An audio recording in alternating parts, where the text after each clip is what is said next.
mean, every draw for Aryan is a solid 2 or 3 rating points.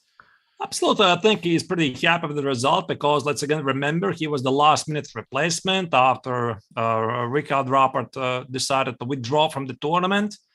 And Aryan decided to step in at the last moment, had a very tough start. He managed to hold his ground. He had actually a pretty good blitz tournament, having scored 4.5 points out of 9 and 2 blacks at the start, and the future looks bright. Yeah, it does. I wonder how that phone call played out. Aryan just sitting in his apartment, playing blitz on chess.com, and he gets a call from the organizer of Norway Chess. Hey, a spot just opened up.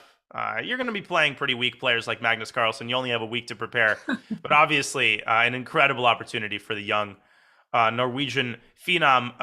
Just before the games begin, a quick public service announcement. I will be leaving for an hour. In an hour, unfortunately, I'm going to blame this on Danny Wrench. There's a candidates meeting that I have to attend, and as usual, Danny is interfering in my normal schedule. So, Arturs, you will be flying solo for an hour, and that'll be about an hour from now. I'll do my best, absolutely. So, yeah. All right. Well, the game should start any second. Magnus Carlsen will have the white pieces against Timur Rajabov, and after his loss yesterday in the Armageddon, I mean, he's, I think, going to be going for the kill with the white pieces. I think so, yeah, definitely. This is not the start he has been wishing for. But if you look back historically wise for Magnus, the Norway chess not always has been going smoothly. He had a very difficult first tournaments, and only recently he scored very good results. He has won the tournament. Okay, I don't have the stats right now with me. I think it was 3 times in a row the last 3 years. So, yeah. But Magnus is known as gaining strength in the second half of the tournament. So even having a slow start doesn't mean anything for the world champion. Yeah, that's a great point. It's a very underrated ability, I think, to maintain your energy level toward the end of the tournament. I know my good friend GM Sam Shankland is always proud of his ability to do that, and that's where physical form and tournament experience comes in. So it is still way too early to draw any serious conclusions about form, if I have that right. Right, and also looking back at the matchup between Magnus Carlsen and Timur Rajabov, they have played amazing 80 games in total, and of them 32 are classical. And Carlsen, as the world champion, he is leading the charge with 9 victories against 2 losses and 21 draws. So that's actually quite a lot. Wow. Very, very solid. And the games have officially started. We have 3 D4s and 2 E4s, Arturs, and both E4 games are going into a Sicilian. Mm-hmm. Right. I mean, I'm mainly an E4 player. What about you, Daniel? I've my heart, I'm an E4 player. In recent years, I've started playing D4 and Knight F3, but my soul is composed of 1 E4. Right. So I also believe that this level one cannot simply stick to one combination like E4 or D4. You have to play pretty much everything. That's why at this level, players like Magnus Carlsen and everybody else, they're just playing E4, D4, C4, Knight F3. Sometimes Magnus plays A4, H4, but let's keep that for online rapid and blitz tournaments. Right. And Magnus currently playing a Catalan, so a very solid opening choice as he goes into a what is probably going to be a positional struggle. I'm very curious which line Timur is going to choose. It seems like he's going for the main D takes C4 variation. Right. And this is also one of the topics in the World Championship match between Magnus and his challenger, Jan Nepomniachtchi, right? Oh, this particular line of the Catalan? I think so. There was this B3, unless I'm incredibly mixing up something. No, you're right. Yeah, I think there was some theoretical discussion, and quite surprisingly, Jan decided to test the Catalan, which I think, I mean, probably people didn't expect it. But yeah, I guess we are going to see what Magnus is going to choose for today's game. Yeah, and I guess Catalan isn't really in Jan's style. Of course, it's easy to Monday morning quarterback that World Championship match, and I'm sure Jan has quite a few regrets about his opening choices and his play in the second half of the match. But Magnus, he's taking a little bit of time here. I mean, if he castles, then black can play D takes C4. But there are alternatives in this position. I guess you can play Queen C2 first. Yeah, you can play queen c2. You can play maybe even this early b3. Maybe what about some knight c3 move? I think there's a number of ways how a white can approach here. Normally, I think I would just blitz out short castle, but I think Magnus is just looking for something more deep. Do you think I mean, he must have prepared and expected this from Timur. Uh, what do you think explains the fact that he's taking his time right now? Is it the fact that he decided to not prepare and just kind of come to the board and decide on the spot? I have no idea. I have no idea what exactly is Magnus's preparation for this particular game. Maybe is simply seeking something which he hasn't explored before. Maybe he is remembering something he has played before. Definitely, he should have some ideas for the game, but he's not thinking, okay, against Timur, I played like 3 years ago this continuation. Last month in this online rapid tournament, we played this continuation. Today, I have this kind of mood, so maybe I'm gonna go for this way or that way. So I mean, yeah, maybe he's just getting a feel of the position. Yeah, and an interesting point that I was thinking about earlier is that with all of the online tournaments, just the amount of games played is vastly greater than before, and so you have this huge amount of openings that are being tested on a regular basis in these online tournaments. And one of the hard things, I think, for the players is to figure out what they're going to reveal in their online tournaments, because you would think that they'd want to save their most dangerous preparation for over-the-board chess. And we finally have the main position after d takes c4, where white has 3 main moves: queen c2, queen a4, and knight e5. Right. Now, again, it's a big question what Rajaba is going to play here.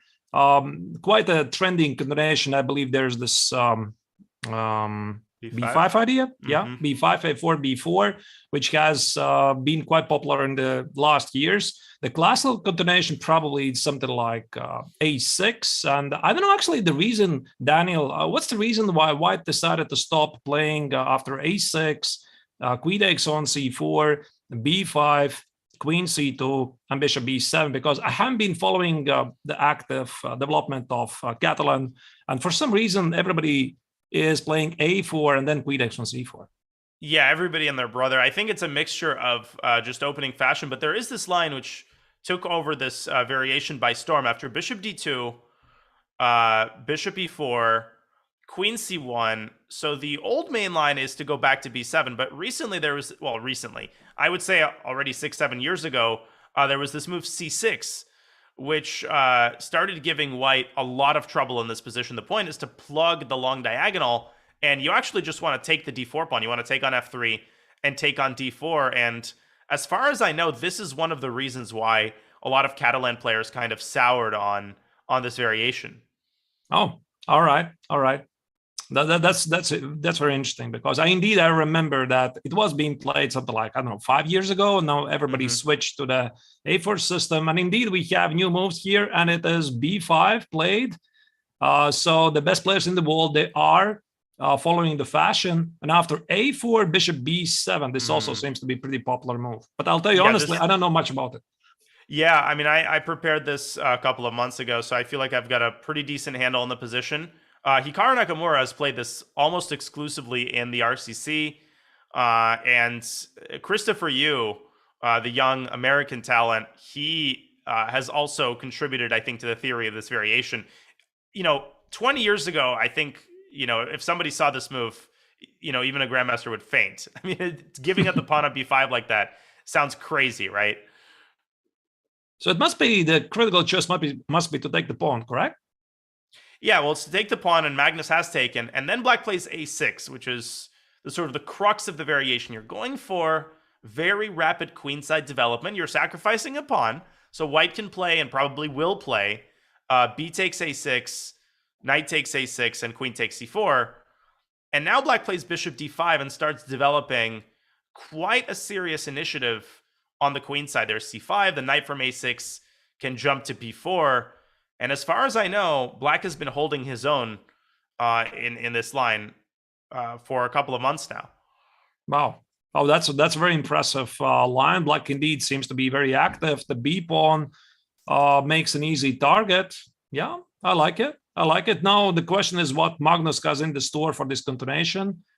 Yeah, since he definitely is probably not in a very good mood after the yesterday's loss in the tiebreak against Wesley, maybe he can cook up some new continuation here.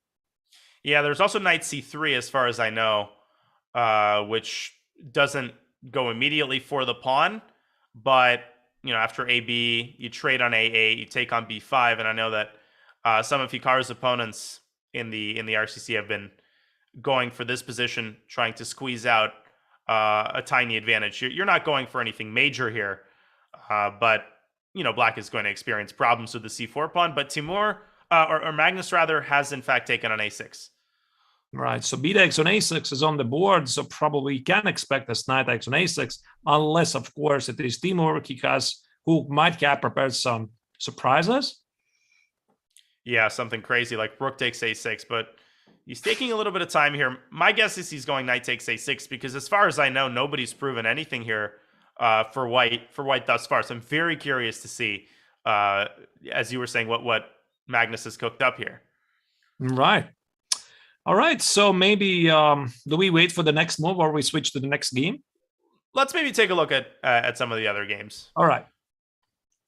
So we have in the Giri game, we have a kind of a traditional Nimzo Indian, and this line has been popular for many decades, as far as I know. Yeah, it actually, I think it has sort of a drawish reputation. I mean, at least always I've been treating the Queen C2 as in the Nimzo as a very, very quiet approach because white wants to get the two bishops. And I'm not sure, Daniel, if you're a bishop person or you're a knights person, but I myself consider myself a bishop person, and I always seek this possibility to gain the minimal, so-called minimal advantage after the opening, which is the two bishops on the board. I mean, I like the bishops at heart, but I think if you were to examine my play, you would conclude that I'm a knight person because with knights you have more tricks, and that's basically all that I'm aiming for in most games is right. cheap tricks.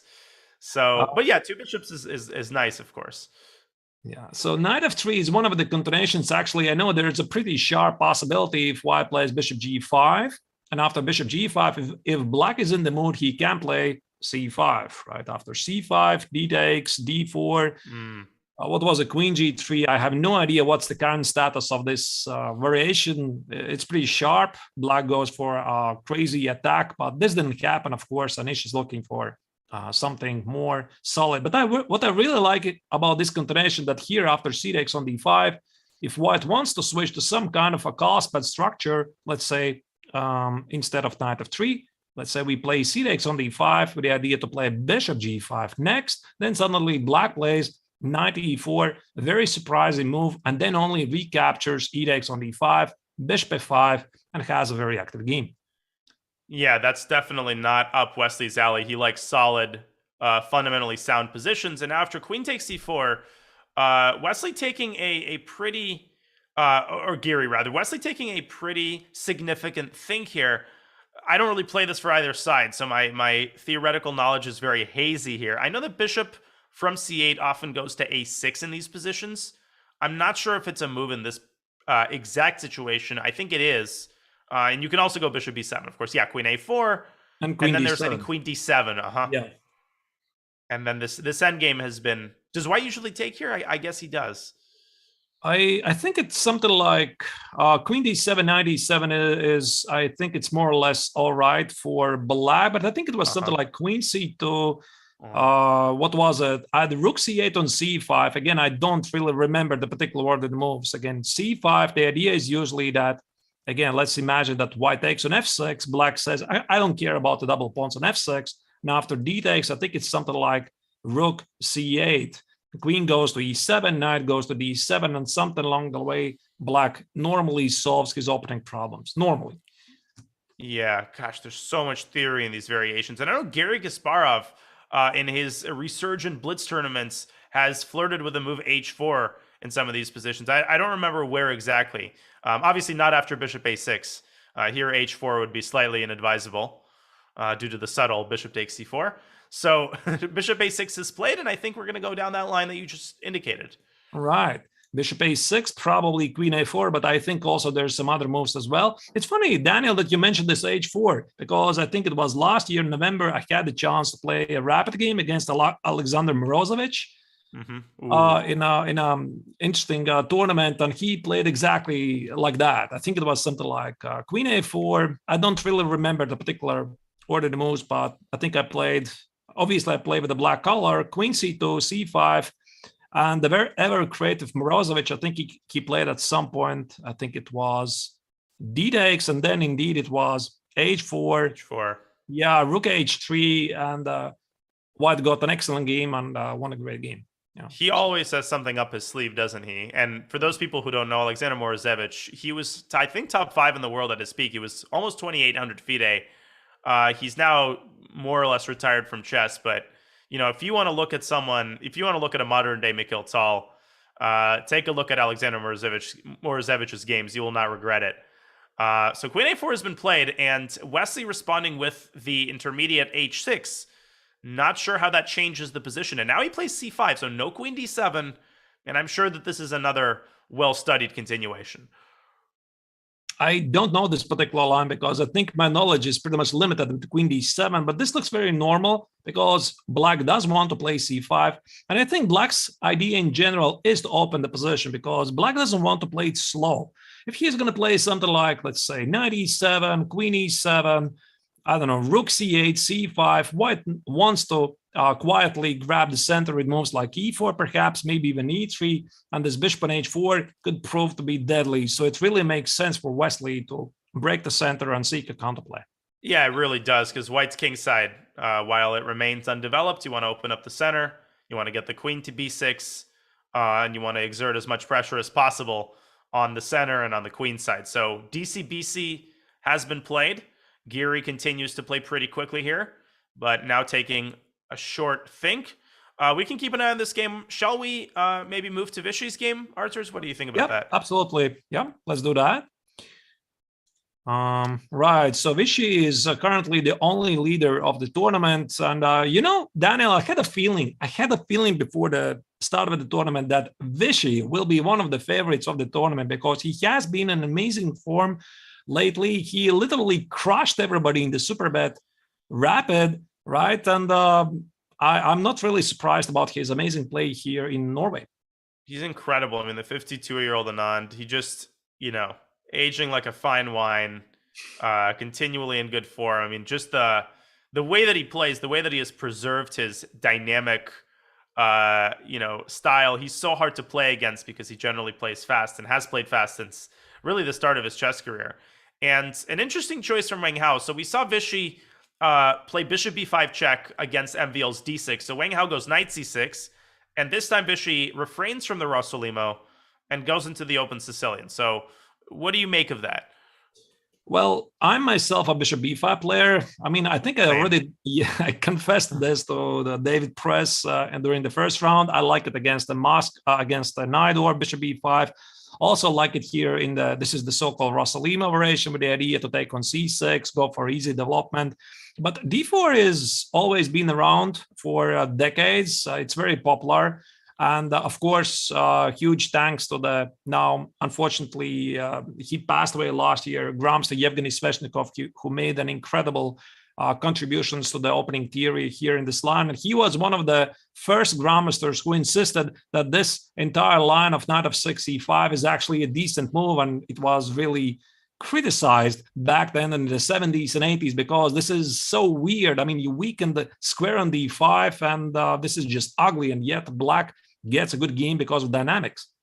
Yeah, I mean, I can't even imagine what it would be like to play this in the 70s when such an opening would be absolutely unheard of. So Yevgeny Sveshnikov was really ahead of his time, and not just in this variation, but in others as well. I had a chance to play a blitz game with him in the Riga Blitz tournament a couple of years back. It was just an incredible experience, and I was on the ropes for the entire game. So in this game, they're going down the traditional main line, bishop g5, a6, knight a3, b5, and now there's bishop takes f6 immediately, but Vishy goes for knight d5 first. Right. I'm not, again, sure what's the current status of bishop takes on f6. I assume if the greatest players in the world, like Magnus Carlsen, like Fabi Caruana, if they're playing the Sveshnikov, I guess, bishop takes on f6, g takes, with the idea to play 5, the status is that black should be doing great. I'm a bit surprised that Vishy didn't decide to go for knight e5. Yeah, that's super fashionable, right? Super fashionable, yeah. I mean, ever since I believe it's the World Championship match between Magnus Carlsen against Fabi Caruana. Right, so this is the so-called old line, but I mean, white secures the outpost on d5. Yeah, there's also the move c4, which has been popular now for well over a decade. I know Gadakamsky has made his contributions, and white weakens the d4 square quite severely, but the point is that white forces, white sort of defines the queenside structure after b4, knight c2, the knight protects d4, and this is an extremely positional line. You're going for the long-term advantage of the knight on d5. You're going to try to trade the light-scored bishops. So this has been quite popular as well. I think Vishy has played it with white, but in this game he goes for c3. He goes for the more traditional line. Right. All right.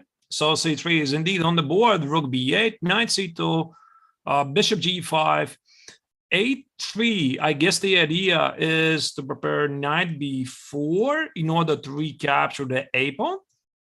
I think so. I'm not sure. Wow. I've never seen the move a3 actually. Well, that shows you how limited my knowledge is.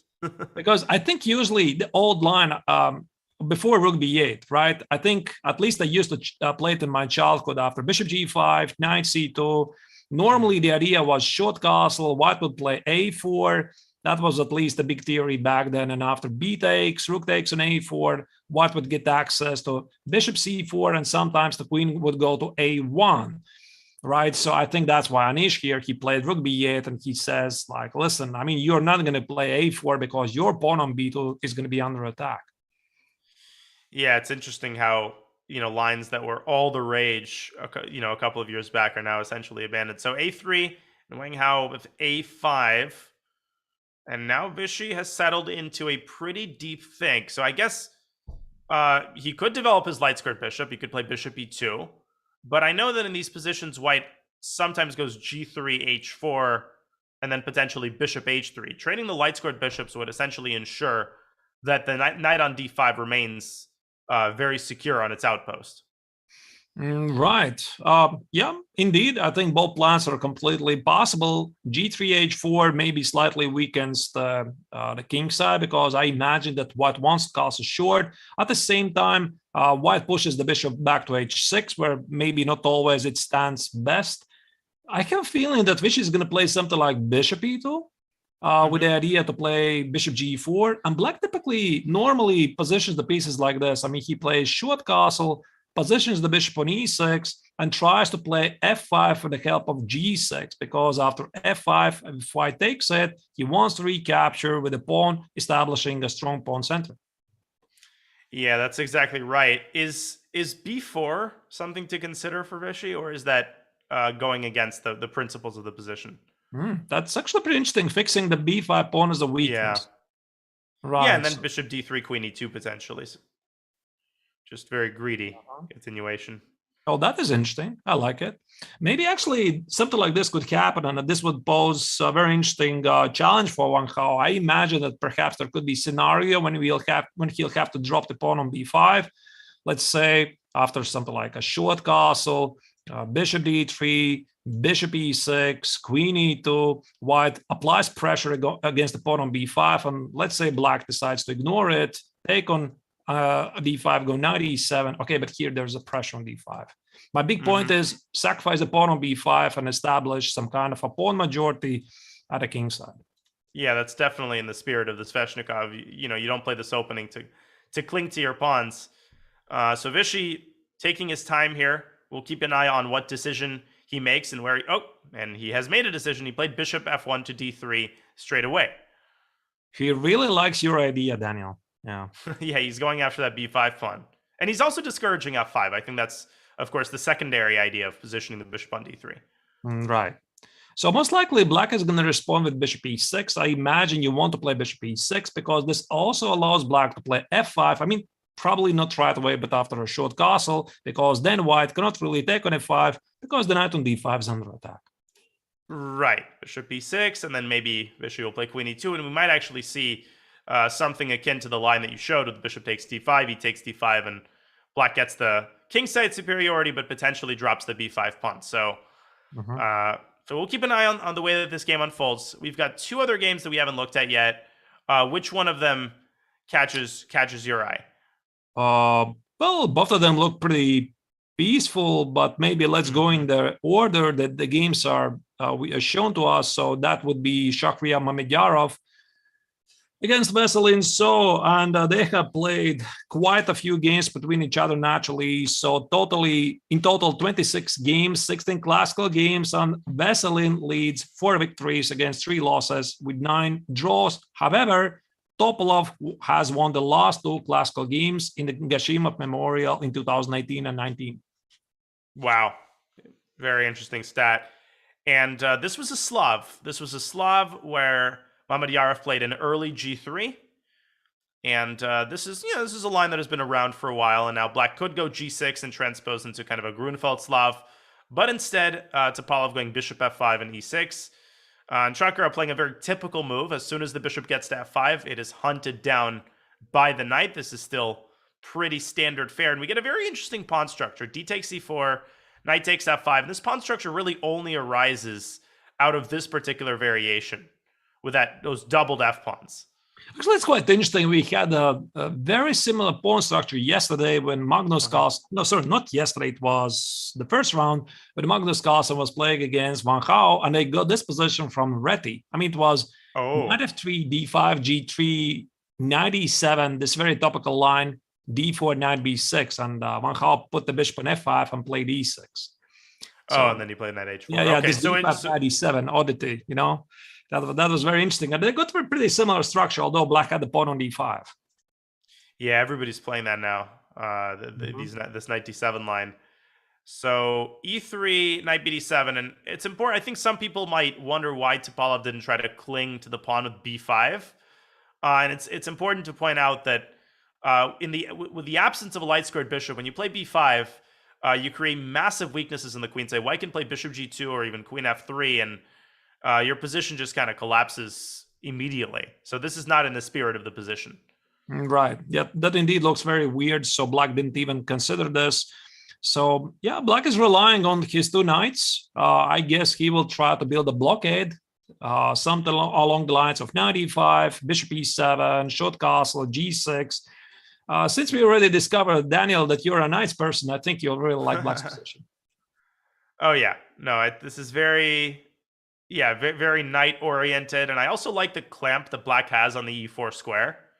So the f5 pawn is absolutely integral to black's setup. If that pawn is eliminated, then white's center is going to start expanding with e3, e4. That's out of the question, which is why you often see black playing g7, g6 in these types of positions. And one big question is where black should position his dark-squared bishop, well, the only bishop.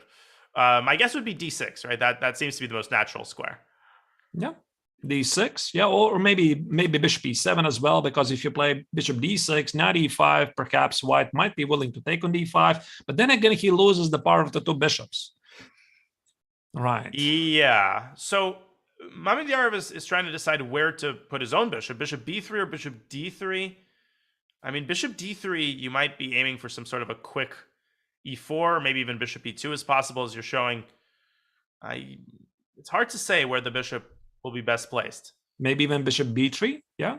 Keep the bishop on b3, some pressure on the square on d5. Yeah, all of those moves looking entirely possible. So probably Mamedyarov's just thinking ahead. I mean, it's not like a casual player, okay, my bishop is under attack, I need to remove it. So he's thinking ahead. I'm going to position the bishop, I don't know, let's say on d3. So what I'm going to do next, right? So what's going to be my plan? I'm going to play bishop d3, b3, bishop b2. How does it feel? So this is a very deep thing. Yeah, it's an important moment. And white could aim for some sort of f3, e4 eventually. It's definitely a risky plan. In most situations, it would weaken the center, the d4 pawn, the king side. But that could be something to consider. So Shakhriyar is pondering where to put his bishop.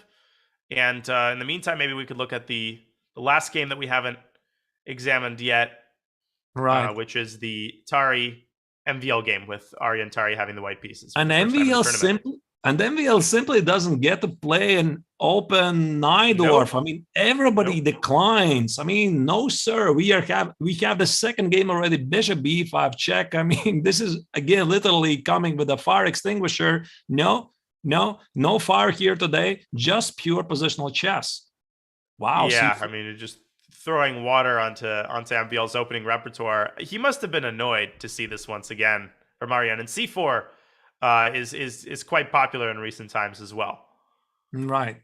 C4, knight f6, knight c3, and he closed the center. Okay, that's a bit surprising to me because I think normally black tries to play very quickly something like g6, bishop g7, not to include a6, because this is all about the Naroditsky bind.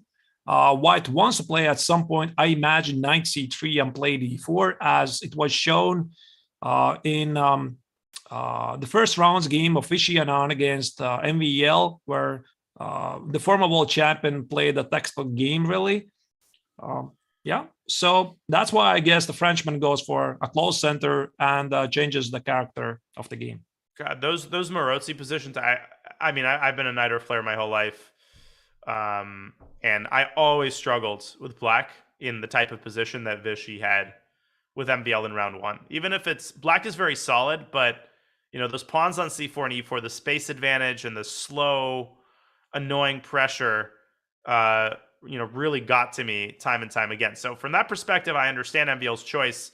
You know, he's trying to change the structure and you know, and get something a little bit more fresh in comparison to round one. Right. Now, I don't know what is Aryan's next continuation here, what he intends to do. So I imagine, okay, there we go. There you go, knight h4. Wow. I wanted to say there should be some kind of a pawn break, right? Because normally, I mean, the rule, how you should be playing the game of chess is push forward the pawns and put pieces behind.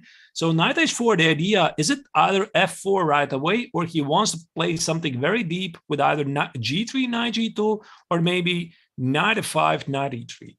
A very committal move. Now, if he has to be careful about knight takes e4, which is now a possibility. It doesn't really win a pawn. You know, white can actually recapture either way, and he wins d6 either way. But that's something that white has to consider. Now, knight f5, I think, is probably out of the question because if bishop takes f5 and knight d4. So I agree with you. I think maybe he wants to play g3. It's kind of funny that he played knight h4 quickly, and now he starts to think. Right.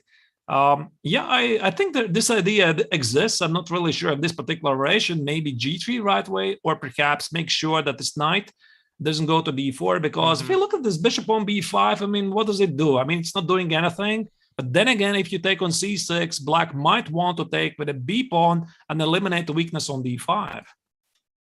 Yeah, and then black could eventually himself play d5 and expand in the center. So that would be a very, very kind of committal decision. The immediate f4. Oh, it's happened. He took it. And I guess he wants to follow up with a quick f4. Because otherwise, you know, black will play maybe bishop e6 and a quick d5. Right. So I guess that white is still within his preparation, because once again, the time control of the tournament is 2 hours for the first 40 moves with no increment, and Aryan has spent 10 minutes, played very quickly bishop takes on c6, and I think you don't make such a committal decision by having no prior knowledge. Oh, absolutely. I agree completely. I was also considering queen f3 here to prepare knight f5, but I'm not sure white has a clear answer to g6. And the knight on h4 is now very awkward. It has no squares.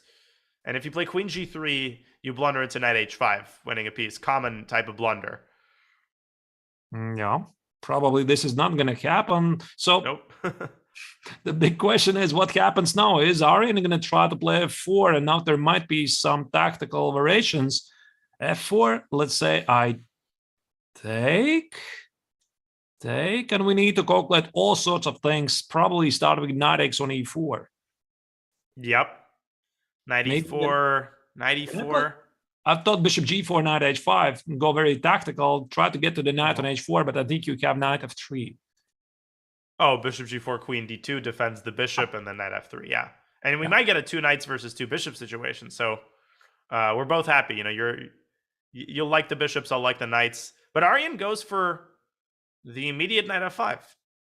No, actually, I'm thinking, do I like the knights or do I like the bishops? Because I've been all my life the bishops person, but lately I started to really appreciate the power of the knights, that they're unpredictable, especially in the long run, because bishops are predictable. So at least I understand why many grandmasters like the two knights. Yeah, I mean, the problem with knights is that they have very clear weaknesses, like stopping past pawns. In so many situations, having a knight is a huge liability, and not so much the bishop, but here, well, the question for MVL is, does he have to take on f5? I would imagine that he does, because if he doesn't, then white might go queen f3, white might go f4. This is maybe a little bit unpleasant for black. And if perhaps even go for some obstacle bishops, no? Knight e7. Oh, yeah, bishop g5. Or bishop g5 as well. Right, indeed. Right, no, this looks very interesting. Unpleasant. Yeah, this looks very interesting preparation. And there's just no way for him to get the sharp game, not at least right after the opening, because once again, to Sicilian Najdorf, this is like a flagship of very sharp continuations going after incredibly complex variations, and white just plays positionally bishop b5, and no, not today. MVL must be feeling annoyed right now, because this has the same error as his game against Vishy. And by the way, if he plays bishop takes f5 and then d5, that might seem impressive, but after something like bishop g5, white can put a lot of pressure on the d5 pawn with queen f3 to follow up, and rook e1. And of course, if black plays d4, that's positionally unthinkable due to bishop takes f6 and knight e4. Right. And you can resign. Right, that is indeed a beautiful knight, and there's going to be some kind of a kingside expansion, textbook continuation, but of course, I don't think we are going to see that. But yeah, this is one of those occasions when the knight clearly dominates the bishop. Yeah, totally. So MVL, he's thinking after knight f5, and yeah, he's going to have to be very careful the next couple of moves. I'm thinking, can I try to do something like knight e8, or is it too much? Because I thought that if you're going to take on e7, I get to recapture the queen, play f6, and the knight from f6, e8, it wants to go knight c7, knight e6, and knight e4. Oh, huh. Or maybe it's too deep, no? Well, I guess white would take on e7 and go f4. Right. And you would probably take it, I would imagine. I was thinking about f6, but then you play f5, and I can forget about my dream, getting the knight on d4.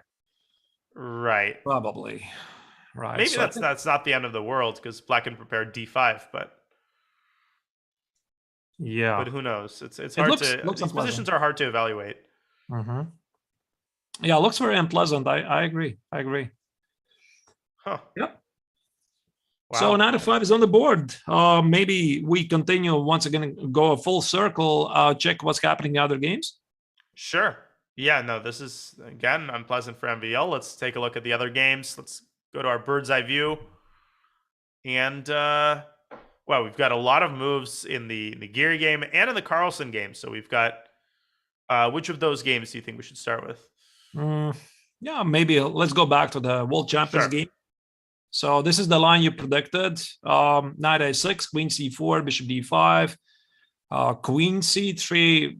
Well, I don't really understand why the queen c3 stands better than on c2. My only guess is that sometimes white is pretty happy to provoke black to play moves like knight e4, only then to retreat queen c2, and the knight on e4 apparently is misplaced. Am I right?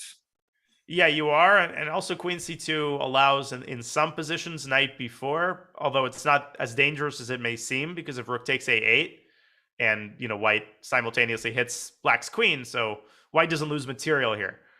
But I actually think this is the line. And then, if I'm not mistaken, yeah, I actually think knight takes c2 there is the move. Oh, wow. And then after rook takes d8, rook takes d8. Yeah, this is definitely a line that I've seen. And white has no good way to stop bishop takes f3, knight takes d4. Because if white plays e3, then black has some, I don't remember. Oh, c5? Now I'm remembering this. And if DC, then bishop c4 traps the rook on f1. Wow, that's cute. So this rook has nowhere to go. Rook e1 drops against the knight, and rook d1 naturally is impossible. That's very nice. That's why black had to play c5. So in any case, Magnus goes queen c3. Timur plays the typical c5. And just Magnus kind of casually getting his bishop out. Bishop f4. But Timur striking with knight e4. So he succeeded in provoking this move. But now where is white going to put his queen? Right. Now queen c2 looks a bit more scarier already because black looks incredibly active. I would be very afraid to play queen c2 due to the same threat of knight b4. So maybe Magnus is comparing these lines. How does it feel, including bishop f4, knight e4, and then, I mean, how does it feel with that position when he could have played queen c2 right away, and now including bishop f4 and knight e4? What are the differences? But I would just place it like queen c1 just to be sure. Yeah, probably that's the safest bet. So let's say queen c1 happens. Let's estimate what could happen here. So c takes d4. That bishop on f4 looks a little bit misplaced. Okay, cd4, knight d4, I guess. And then black needs an accurate move here. I'm not sure what it is. Is it knight b4? Is it rook c8? What catches your eye? Knight b4 looks logical, but then again, maybe black is interested to keep as many pieces on the board. You know, to be honest, I don't really understand if black is happy to trade the rooks or is he not? Because I imagine that black is down a pawn, that he wants to have as many pieces on the board to, I mean, generate some problems for white. But yes, maybe he's happy with knight b4. But the thing is, after knight b4, rook takes a8, queen takes a8.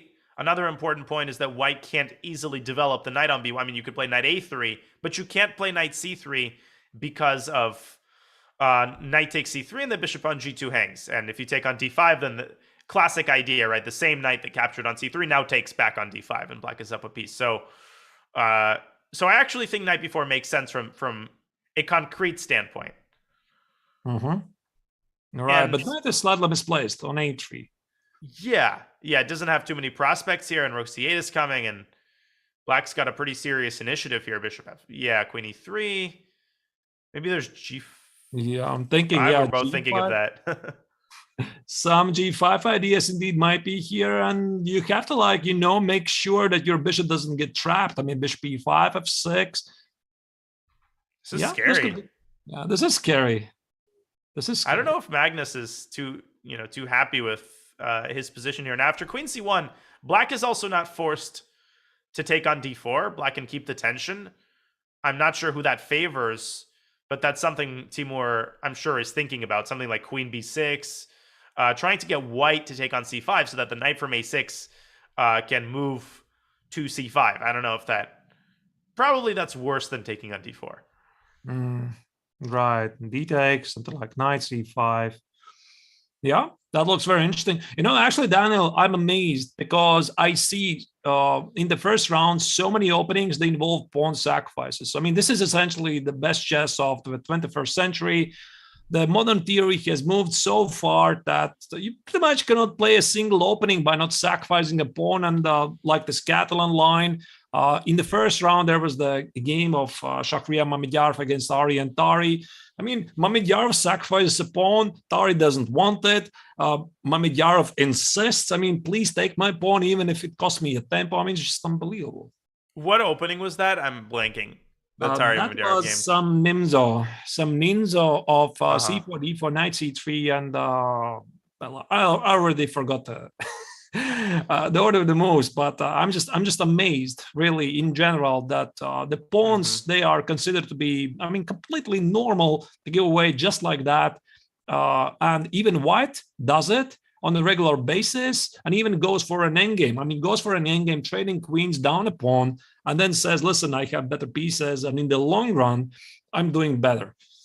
Yeah, and the key word there was long run. I got a book recently by Grandmaster Matthew Sadler on the way that Leela and Alpha Zero have changed our perspective on chess. It's a amazing book, and he gives so many examples of these long-term sacrifices where the engine just sacks a knight, And, in previous times, if you'd sack a knight, you would have to show an attack within 2 or 3 moves. But, often, Leela will sack a knight and then just play normally as if nothing had happened, just continuing to develop pieces and banking on long term, as you were saying, long term piece superiority. It's crazy how much, our understanding of sacrifices has changed.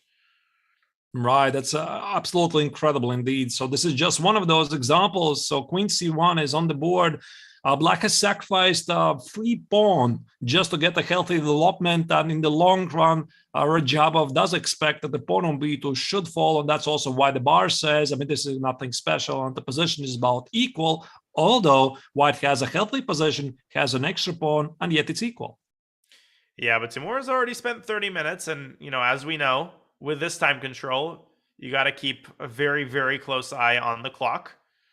And that must be an unusual feeling for the players to not have that, extra time on move 40, which gives you a lot of relief that you can get yourself into time pressure because you've got a 30-second increment and you've got more time coming.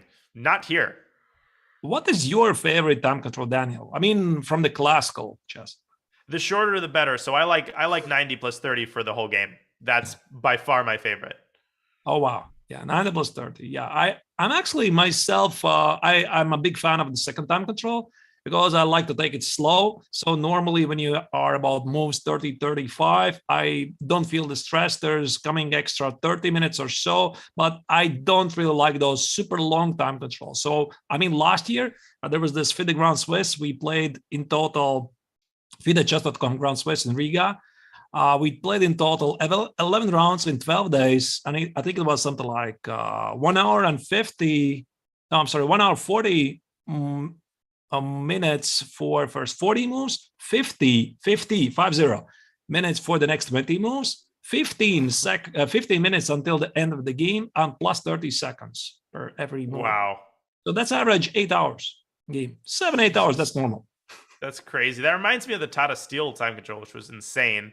I mean, you had the same thing. Like after move 60, it was another 15 minutes. And I mean, that was a difficult tournament to commentate because you had, I mean, players could spend as long as they wanted because more time was always coming. Right. So. Right. But that's the time control they get. And yeah, at least they give the opportunity for the players to invest good quality time on finding the best moves. But yeah, I don't like it myself.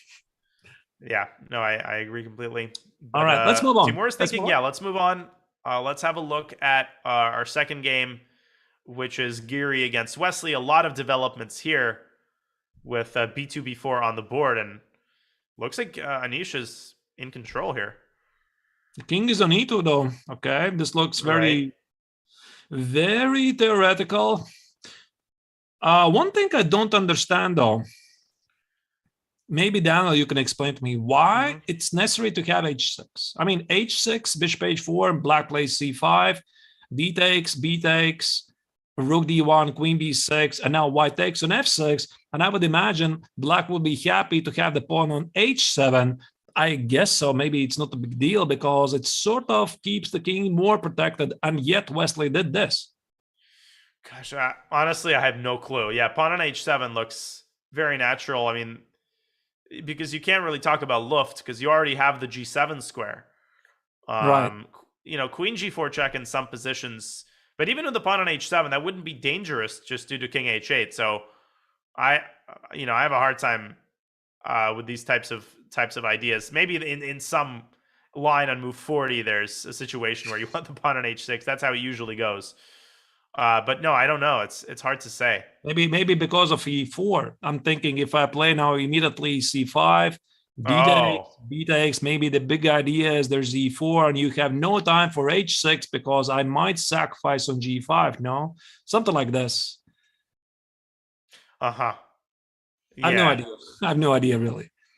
This looks wild. So you played h6 and then c5, and I've definitely seen these types of positions: queen b6, bishop f6, gf, and then Giri finally gets to developing his king side. Now the b2 pawn is untouchable, I assume. Why exactly? Why can't you capture that pawn? That's a very good question. Maybe no. queen e4, knight a6. The knight on a6 is misplaced. I mean, there needs to be a reason. Well, there's also queen b5 check after queen e4. All right, yeah. Queen e4 is going to be queen b5. And what if I just play something positional like h4? Yeah, no, I think h4 is an excellent move, and black just has a very hard time developing that knight on b8, and the Morozevich idea comes in very handy here with rook h3, rook g3, creating massive threats against the black king. I think that's it. Yeah, let's try to make a couple of moves. Let's say queen b7. Now I want to trade queens. I imagine black is not going to trade it. Play something like queen f4. The bar says it's not very good, but let's say here, king g7, rook h3. Oh, yeah, this looks very dangerous. Extremely. No, this looks terrible. Right. So I'm quite confident that you nailed down the reason. So instead, Wesley completing his development with knight c6. Wow, Now Anish defending the pawn, which he didn't, strictly speaking, have to do anymore. This is not something that would jump to my attention, to be honest. I mean, but this has to be preparation. I would be thinking about something logical like rook d2, but then again, after rook d2, black can play rook d8. Challenge the rook, and that's why this awkward looking rook b1. And you know, Daniel, I keep remembering the quote of Vishy Anand, and I remember some time ago I was really concerned about some weird moves that I would be feeling, you know, uncomfortable making them because they look weird. And then I read a quote of Vishy, and he said once, "I don't care if it looks weird, right? If it works, it works." And that's it. It was very important to hear from me because this is the world champion saying this. It's a weird move, but it works. It works. No, it's and you're also preparing king e2, which immediately would have been impossible due to queen takes b2 check. So it's a very functional move. It's like very clear what you're trying to do. But Wesley tries to take the opportunity to wrest control of the d file from white. He plays rook a d8.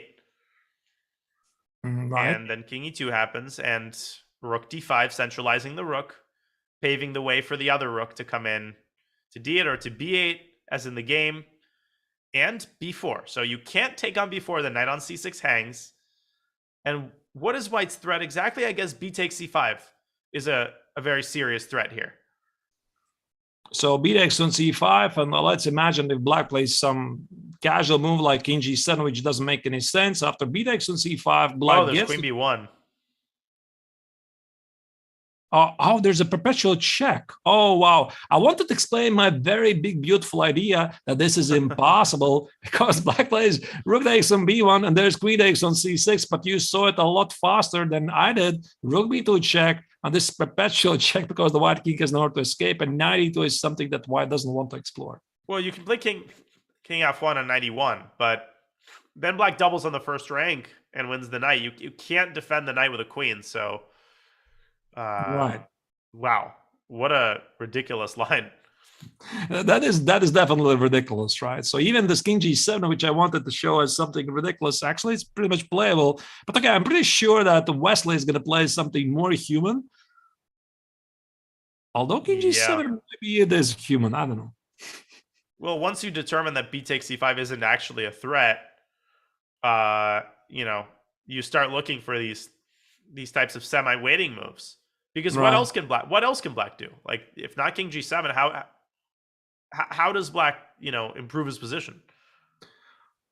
That's a very good question. Can I try to force matters somehow? It's a move like, is this a move? Oh, I don't like it. It looks ugly, right? A5 looks very ugly. Because of b5. Yeah, there's a b5, and I'm thinking, at least positionally wise, moves like knight e2, knight c4, pass pawn should be great. Queen is the bad blockade, and I guess moves like knight a7. This is something we simply don't want to consider because I guess because of queen c4, a4, knight b5 is impossible because there's a pin. I think so, at least.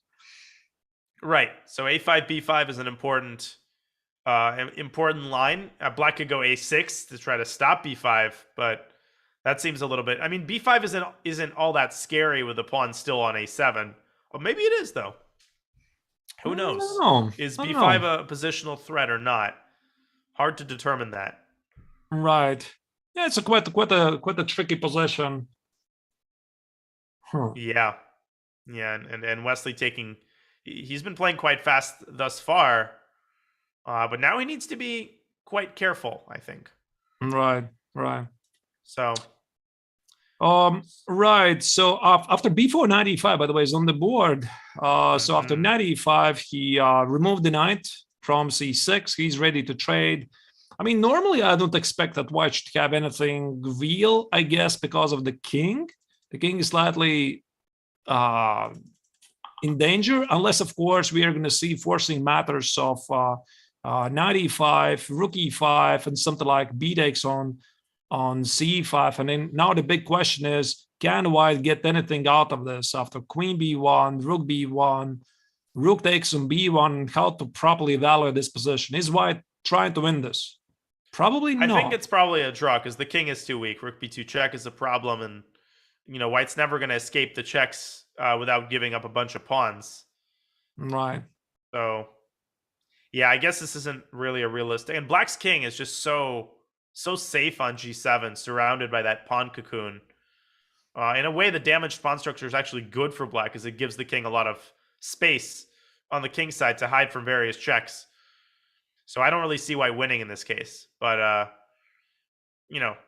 it might be that Anish just decided to test Wesley, and once Wesley has displayed theoretical knowledge, he'll bail out. We'll see. Right.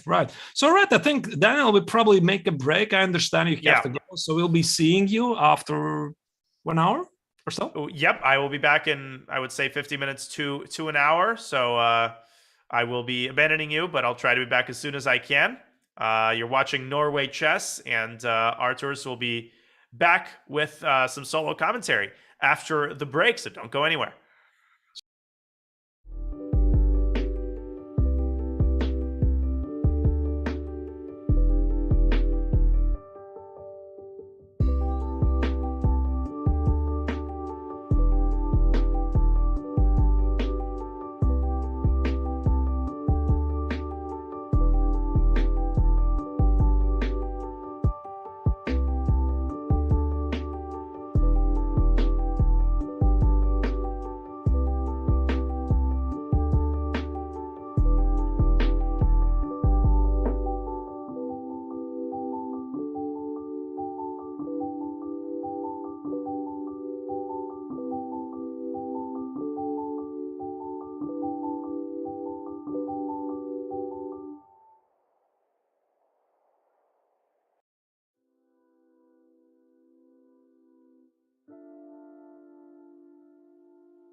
And we are back for live from Norway Chess round 3. I'm Latvian Grandmaster Neiksans. Daniel Naroditsky left us for a while. He promised to be back in about 1 hour, so I'll try to entertain you while he's back. And I think in the meantime, we can go check what's happening in other games, because this is a game between Anish Giri against Wesley So. Everything appears to be in order for the American Grandmaster. So I think I'm going to simply select the next game and see what is happening there. Just a second.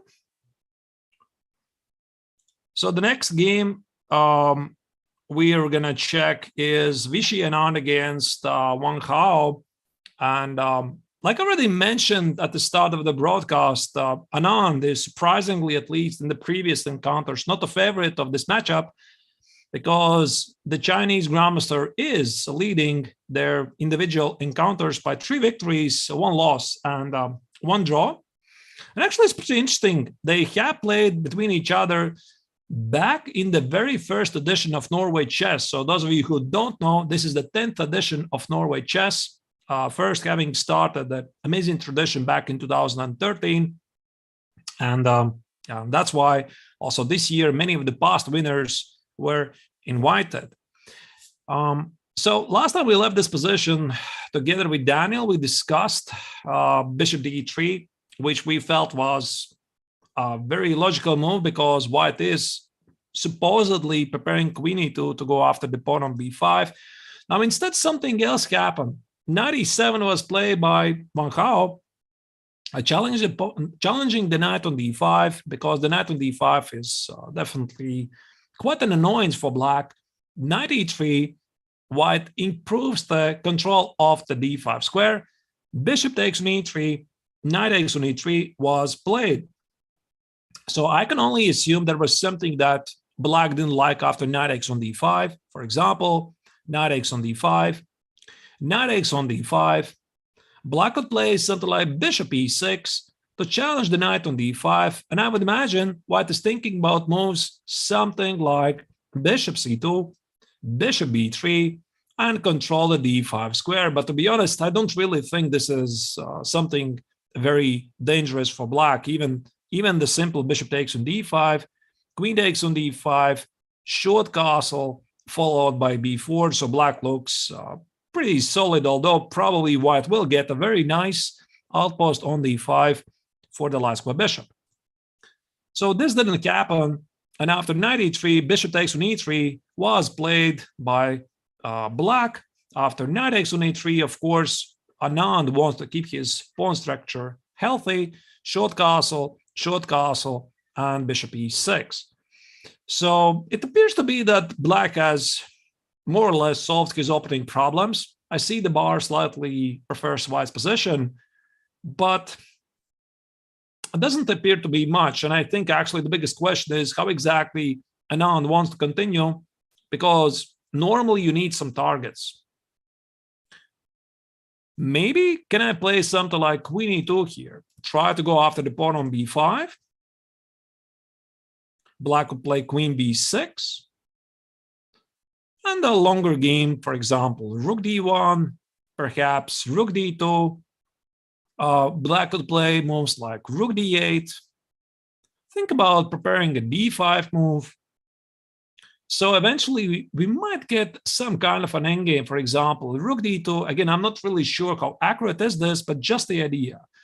d5, take it, knight e5, knight e5, rook takes on d5, and then white has established at least getting closer to the pawn majority at a queen side. So black has the pawn majority at a king side, and if white gets to trade 2 pawns at a queen side, he has an outside pass pawn, which maybe is backed by white's pieces. But of course, that is very far-fetched. I have no idea really how this game is going to continue. This is just a wild guess, but from the pieces, it appears to be that black is doing great. Black appears to be doing fine. He controls the only weakness on d5, and he's thinking about ideas like b4 and d5. So once again, looking back at the tournament standings, Vishy Anand is the sole leader of the tournament, having scored 2 victories in the so-called normal time with no Armageddon involved. 6 points out of 6, and he's looking really great. Let's move on and select the next game. So the next game we might check here. This could be the game of Shakhriyar Mamedyarov against Veselin Topalov. This game we checked a while ago. So remember that it was this weird Slav. I mean, weird really. White played d4, d5, c4, c6, and at some point played g3. So as Daniel explained, this is the very natural concept from White. White tries to get the two bishop advantage. Black took the pawn on c4, knight f5, e3, bishop c4, knight b6. And this is where we left it. After knight b6, we're wondering what is going to be Mamedyarov's continuation here. Is going to position the bishop on b3, maybe bishop e2, maybe bishop d3. So Mamedyarov decided to do something else we didn't even have a look at. He played bishop f1. And it looks a bit odd, to be honest, because his idea, I think, is position the bishop on g2. But I was wondering, why don't you play the obvious move bishop e2, right? Because after bishop e2, you can still position the bishop on f3 and, I mean, put it on the long h1 AA diagonal. But then I remembered something we were discussing with Daniel, and I said that probably Shakhriyar is looking for a deeper idea, right? Something long-term. And that's why I think this bishop f1 follow, because he's thinking about not only positioning the bishop on the along diagonal, but also he's thinking about playing f3 and e4 next. So that's why here after bishop d6, here queen d3, g6, here Mamedyarov played bishop d2, clearly hinting at a long castle, and play f3, e4. That's why this is called planning. So instead of the automatic response, which maybe would be played by lesser experienced player, somebody would play automatically bishop b3, like this bishop is controlling the long diagonal, it's controlling the square on d5. Mamedyarov is showing why he is a world-class player. He's thinking ahead, and he actually came up with a brilliant plan to grab the center. So these were the moves that were played. F3 was chosen by Mamedyarov, and of course, Topalov has to do something, and he's not going to sit and wait until White is going to grab the center with e4 and d4, because if that would happen, White would be able not only grab the center, but organize some sort of a king-side attack as well. So that's why c5 was played by Topalov. After c5, king b1, c takes, and e takes.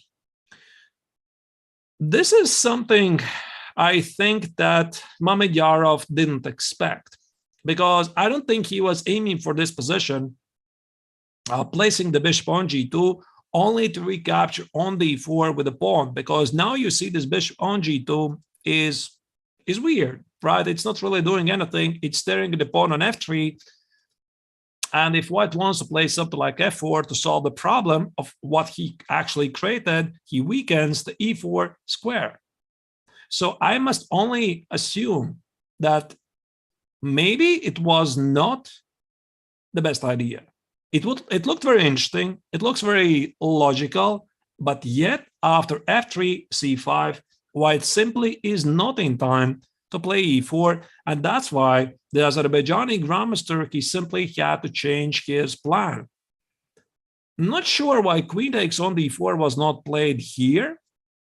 I guess there must be a reason, because the queen is slightly becoming a target. Perhaps think about moves like bishop e5. The only move to retreat with the queen, which kind of makes sense, is queen d3. For example, not really sure, something like rook c8, knight c4, maybe rook d8, maybe even queen b4. Yeah. Oh, sorry about that. Queen b4 could be definitely a very nasty idea from Black's perspective.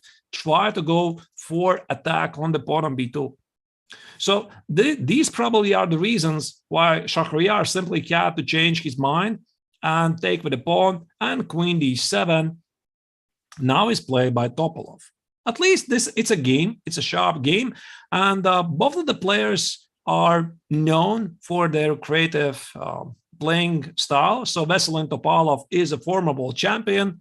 Shahryar Mamedyarov has always been widely regarded as one of the most creative players in the circuit. So this game is not going to be boring. So going back once again to their previous encounters, Topalov leads the current score against Mamedyarov by having 4 victories against 3 losses with 9 draws, but Topalov has won their last 2 encounters, although having played them with white.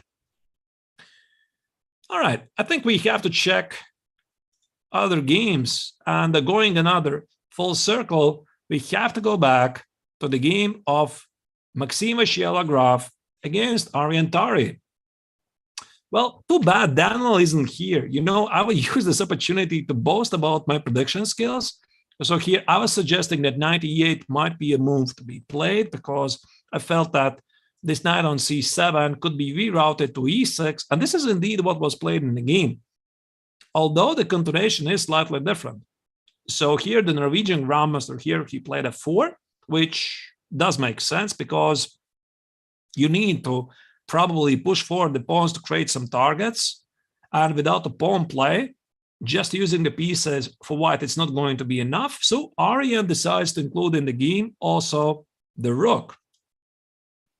After f4, bishop f6 is played by the Frenchman, and now he's seeking an opportunity to activate the dark swept bishop. So once again, going back to the original question, why Black probably is not really interested to take on f5, because after e takes on f5, Black loses the so-called his pride of 2 bishops, and then White's game at the kingside seems to be pretty simple. Although, to be honest, even this looks pretty normal to me. So also this could have been played, but anyway, Maxim here, he played bishop f6. He keeps the option of bishop takes on f5 as a possibility. And also, I think it's quite important to have a look at the tournament situation because, I mean, Arjan is obviously an extremely strong grandmaster, but in order to win the tournament, I guess you have to beat somebody. So, of course, many players would treat Arjan like somebody they want to beat. I mean, that's why Maxim here, he played c5. He's going for a very sharp Najdorf. He wanted to go for a sharp Najdorf to get a big fight, and he wants to try his best, try to win the game. But Arjan is playing really wonderful chess so far, not only in this game, but also the entire tournament, because once again, remember, he made 2 draws in the first and the second round with the black color, and then unfortunately lost the Armageddon. Right, so here after bishop f6, I don't know what could be Arjan's follow-up. I guess you need to attach more pieces for the attack. So I'm thinking, do you want to play something like queen h5, or White is happy with a more modest continuation like queen f3? So let me try to play something like queen h5. So the idea is pretty simple, right? I want to play rook f3, I want to play rook g3, and, you know, make this facial expression, there's going to be a very big attack. But of course, this brings the question, what happens after g6? So I was thinking to give a check on h6. I mean, I'm not blundering a piece, but apparently after king g7, something is not right with White's position. The bar says it's not great. So I was thinking about retreat queen f3, and I guess after king takes on h6, my brilliant point is immediately proven wrong, because after f takes on e5, I thought that the bishop is trapped, but bishop g5, Black defends against the check and saves the piece. So this simply leads nowhere, and this is something I missed. But I think, of course, Arjan is not going to miss this. So after bishop f6, I guess queen h5 doesn't quite work. So what do? Maybe there's room for something more quiet, like queen f3. which makes sense. And then, I mean, Maxime could play here number of moves. I mean, it could be the edicts on f4. It could be still the same bishop f5. It could be perhaps something like rook b8. Try to pin the bishop on c1 and make white include either rook b1 or rook f2 in order to develop the bishop and not to lose the pawn on b2. It could be something else. Perhaps even something, it looks a bit dangerous though, g6. g6, open more squares for the bishop, but then I might play knight h6. Knight h6, king g7, and something along the lines of perhaps f5. f5, knight g4, and white has some sort of an attack going on the king side. Either way here, Arjen is thinking after bishop f6, no moves yet have happened. So once again, I think we are going to make another switch of the games, see what else is happening. So which game we could check? Perhaps let's check the overview of all of the 5 games. So once again, none of the games has finished. The tournament system is a round robin. If you missed the start, it's a round robin tournament. 10 players are playing 9 rounds. The time control is 2 hours for every player for the first 40 moves. But what makes it really interesting, there is no increment for the first 40 moves. And that's why, by the way, yesterday, Veselin Topalov lost on time. So he made something like, what was it, 37 moves? He lost on time, although his position was slightly unpleasant, but still, he lost the game. And after the 40th move, there's extra 10 seconds per move.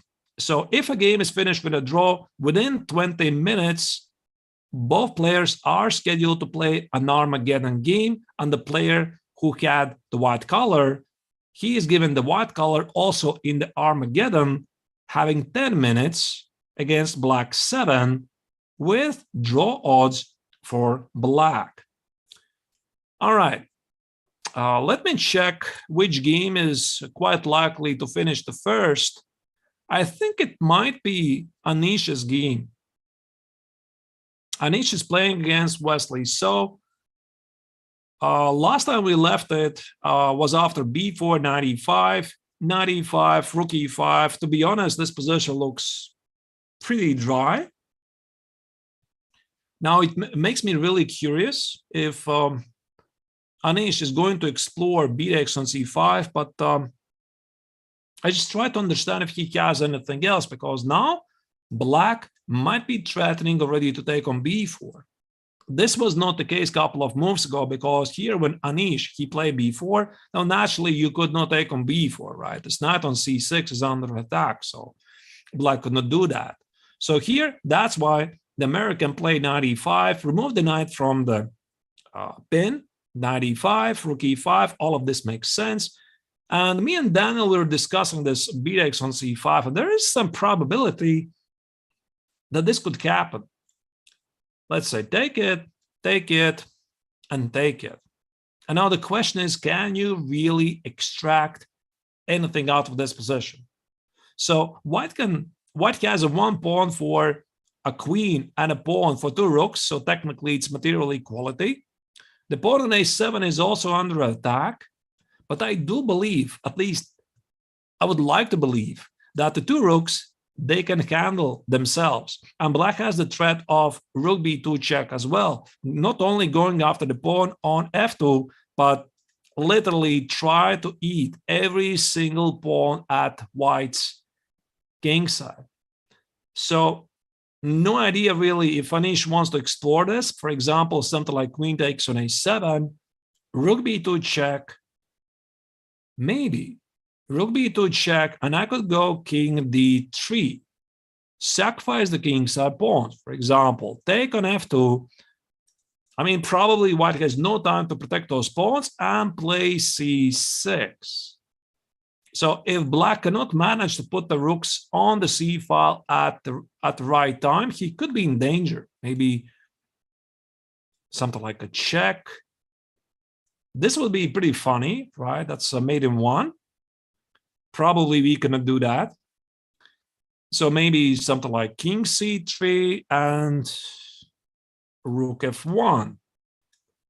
That makes sense. And maybe the game could finish something like king b2, rook f2, king b3. You know, White is thinking about ideas like c7, queen b8, promote the queen. And I have a feeling that Anish is thinking about this. He's thinking about this right now. Because if you don't go for the same game, I mean, what else? What else, right? What else do you do here? So there's no rook c5 naturally, right? After rook takes on c5, black is going to take it, and rook on b1 in the end is under attack. Maybe he can explore something like b5, but is this real? I mean, how real is this that White wants to get something here? Because naturally, White has the possibility to organize an outside pass pawn on the queen side. But the queens are on the board, and I would imagine I could try to play this with White. I probably would play it if there were no queens on the board. Let's say we just magically remove the queens, right? The queens are gone. And then White gets to play his a4, maybe bring the king, king d3, king c4, a5, perhaps b6. Those are a lot of extra moves, which are good to have, of course, but I mean, it's not going to happen. The queens are on the board. So I'm not really sure what Wesley would do here. Maybe just play something positional. Something positional like, I don't know. Can I play something like rook a? Although it looks extremely ugly, but I want to play a6. Rook a8, I want to play a6 and get rid of this pawn, although after a6, I'm still not threatening to take on b5.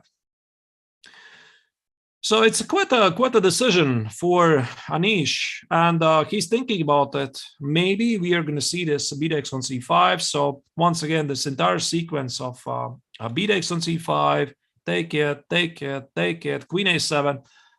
I'm not sure about queen a7, but this could be more or less forced, because the queen on a7 not only collects the pawn on a7, but it also stops black from positioning the rook on c5. Yeah, maybe he'll try it. I guess we're going to find it out. So while we wait for Wesley's next move, I think we are going to simply switch. Another game we haven't followed for a while is maybe Magnus's game, but there's not many new moves really.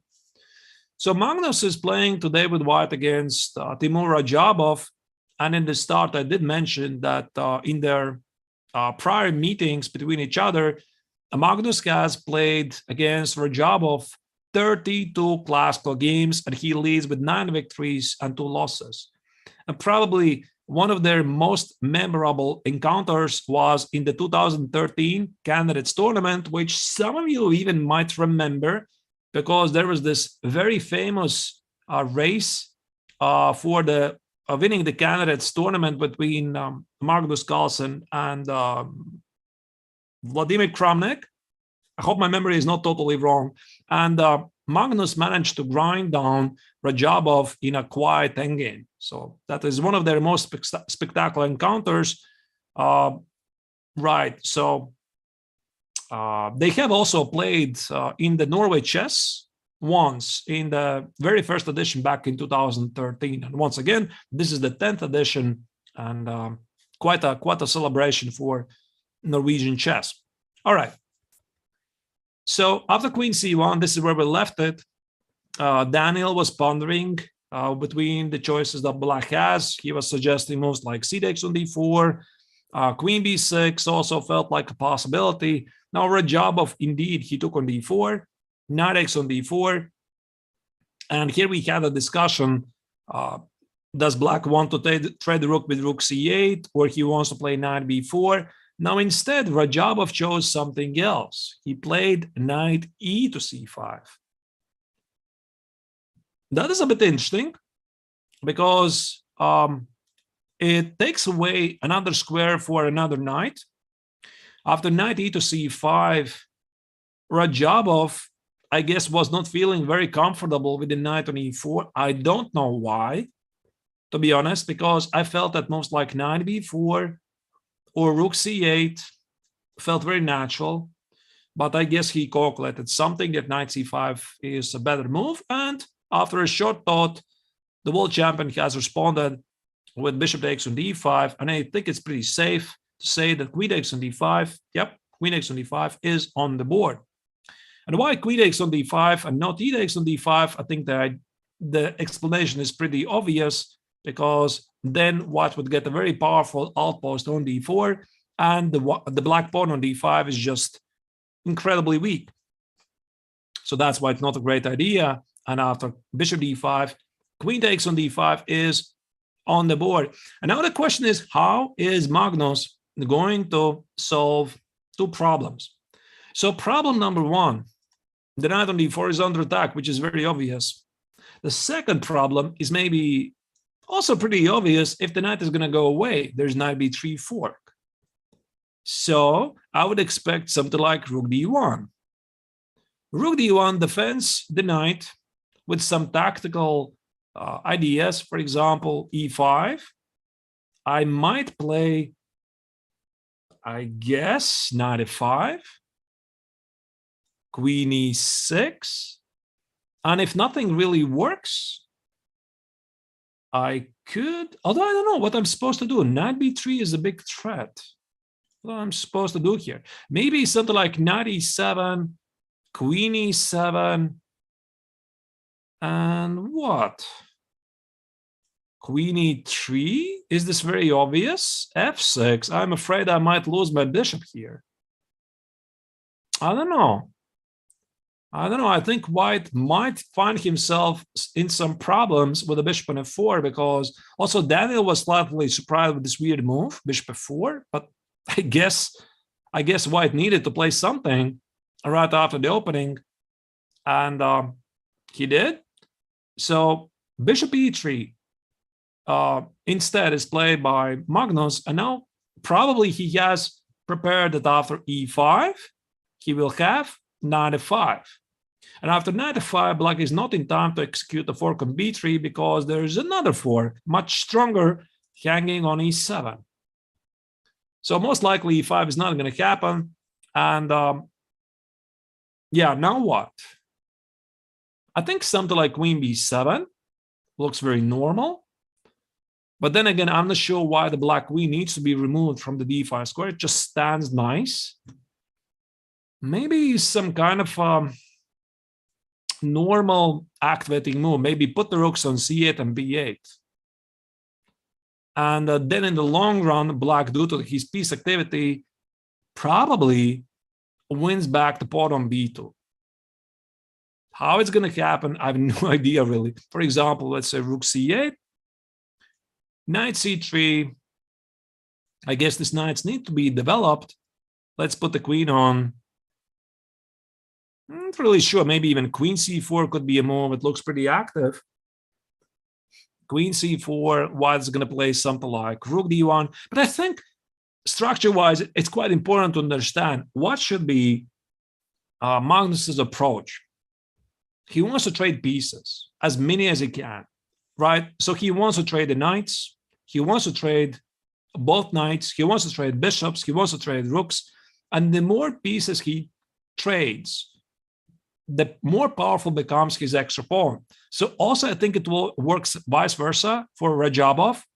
He wants to keep as many pieces on the board as possible, try to apply some incredible pressure against the pawn on b2, and just play some active moves. But if you would ask me, what is the forcing way how black wins the pawn on b2? I don't have the answer. I don't think even there is such a very forcing continuation which allows black to win the pawn on b2. But still, the bar says, I mean, okay, now it slightly gives the position in favor for white, but very often it's about the middle, which means it's equal. So black's compensation is, if not fully sufficient, that very close to it. Right. So after bishop e3, the situation on the clock is that Carlsen has almost 25-minute lead. He has nothing, he's risking probably nothing. Even if black is going to win back the pawn on b2, the game is going to end with a draw. So I guess we're going to find it out. All right. Let's do another sweep of more games. So here we see once more the bird's view from all the 5 games. None of the game is still finished. You see that Anish decided not to take on c5. So maybe let's go back very quickly to the game of Giri against Wesley So. Instead of taking on c5, he decided to play king f1. Now that is a bit surprising because king f1, he is still not threatening to take on c5. After king f1, Wesley saw his chance to simplify the position with queen b5, take, and now he goes back. You know, this is really deep stuff, you know? I mean, I don't understand it. So why plays king f1, allows a queen trade, and then he goes back? How do you like it? I mean, on a serious note, this game is about to finish in a draw. There's nothing happening because this is liquidating into c takes. I'm not sure what White really wants to do here. Maybe rook takes on b4, rook takes on b4, a takes on b4, and a5. I mean, okay, maybe black would have started with rook b5 first. It doesn't really matter. B takes on a5, rook takes on a5. And despite the fact that White has a slightly better pawn structure at the king side, this position is a dead draw. Unless somehow White could trade the rooks, which is never going to happen, which maybe still is a draw, but then again, at least White would have some ideas, try to get to the king on h5, and maybe, you know, try to get to the pawn on h6, but with the rooks on the board, of course, black doesn't have to risk it. Which makes me wonder what Anish didn't really like about this b takes on c5. I mean, Daniel felt it's probably equal, and I agree. But maybe it was interesting. Maybe indeed it was interesting, once again, to go to explore this idea of b takes, take it, queen a7. But maybe there was something very specific like rook c1. Yeah, maybe actually the c5 pawn falls very quickly. For example, let's say I play, what do I play? I guess c6, rook c5, the pawn is falling, and this a pawn probably is not going to go anywhere.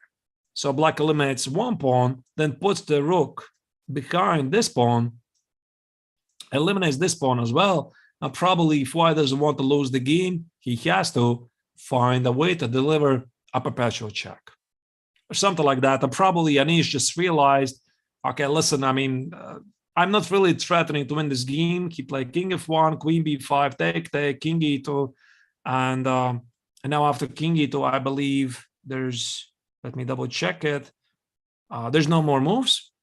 Yeah, so this is currently the position, and I think we have a very good chance that this game is going to finish very soon, because after c takes, once again, I just don't see how White can ever try to play this. Maybe in some miraculous scenario, a5, b takes, if black wouldn't trade the rooks, but of course he can't just trade the rooks on b1, then I could try to be funny with some attacking ideas, which are probably pretty ridiculous, right? At least I do something here, but at the same time, black can not only play f5, but also have his own ideas on White's second rank. So we are not going to see that. I think it's pretty obvious. All right. In the meantime, let's continue, move on. This game is pretty equalish, so to speak. So let's go back to the bird's view. Anish's game against Wesley So is going to finish in a draw. Timur Rajabov is pondering about his next move. He has many interesting combinations like rook c8, rook b8, queen b7, maybe bishop f6 to name more. I'll tell you that all of them look pretty the same to me. So we'll go maybe to Anand's game against Van Gaal. Last time we left it, it was around here. Queen e2, queen b6, rook d1, rook d8. And I felt that the position is about equal, because I don't think that white has any real targets. So here rook d2 was played by Anand. I guess he's trying to get to the pawn on d6. I mean, at least double the rooks on the d file and apply some pressure. And Van Gogh just coolly play g6, which not necessarily really has an idea to play f5, but it's just making the so-called window for the king. So what is a window for the king? I mean, just in case we get mass trades, black doesn't have to worry about the back rank issues. He always has a potential escape route on g7.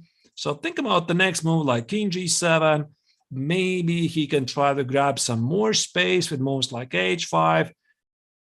If the queens get traded, perhaps we might see f5. But I think with the queens on the board, having such an exposed king on g8, for example, if Anand plays rook d1, I think something like f5 is pretty unlikely.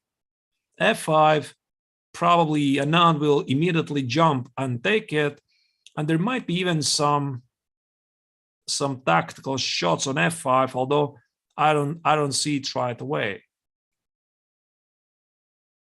I guess just queen h5. Yeah, queen h5, attacking the pawn on f5, rook f8. There might be even ideas like queen g5. This is an attack on the king, the knight. Okay, obviously I'm showing you a very bad line, but the point is black is not going to do this. So he played g6 just to get more space for his king and keep an option to play f5 at some point later. So g6 is played, and now Anand is thinking, what else? What else? I mean, naturally, white would like to get the pawn majority at the queen side. How do you get it? So I'm thinking about something like, it's not going to be great. I have to warn again.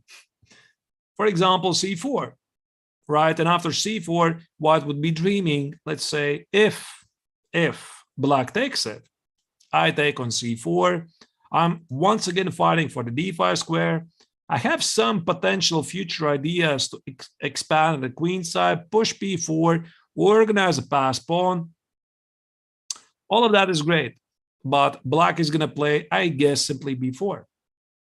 And now this concept we have seen before in some previous Norway chess games.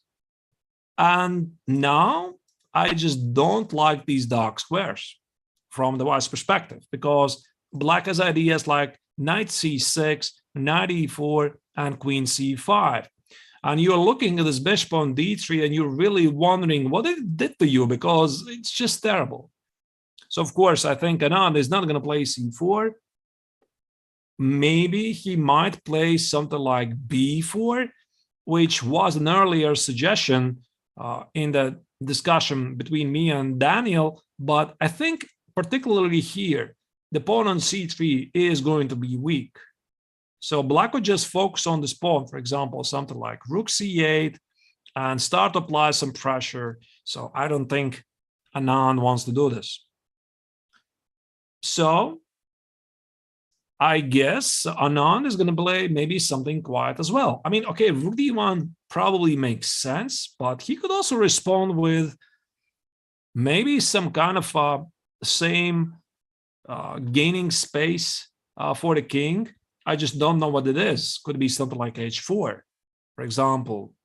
h4, try to gain space, maybe g3, king h2, sort of eye for some potential kingside attack, but actually just gaining space and escape route for the king.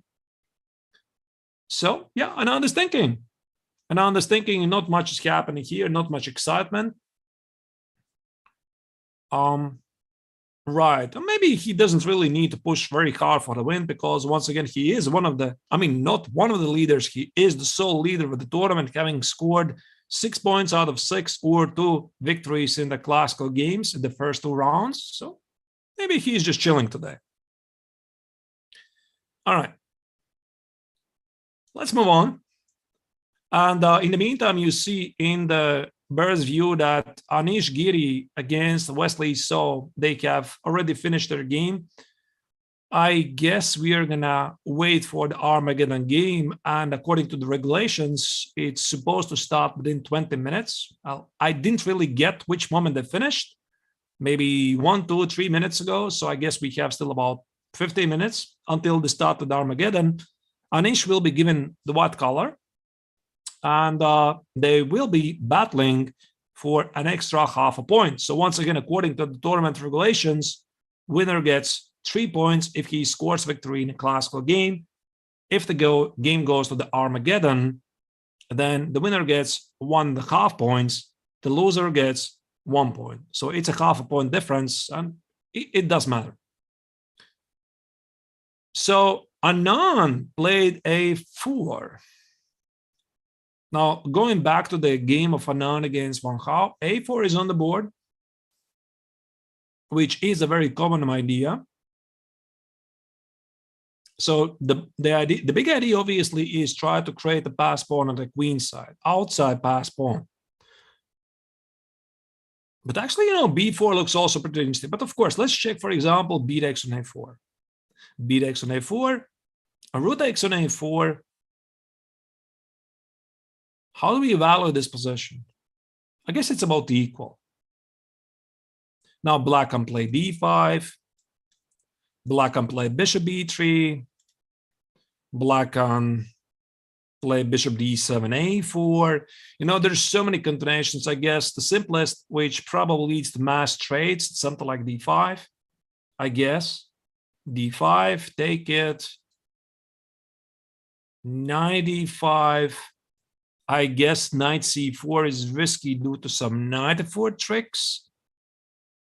And if white just takes it, rook D5, there's no danger for black.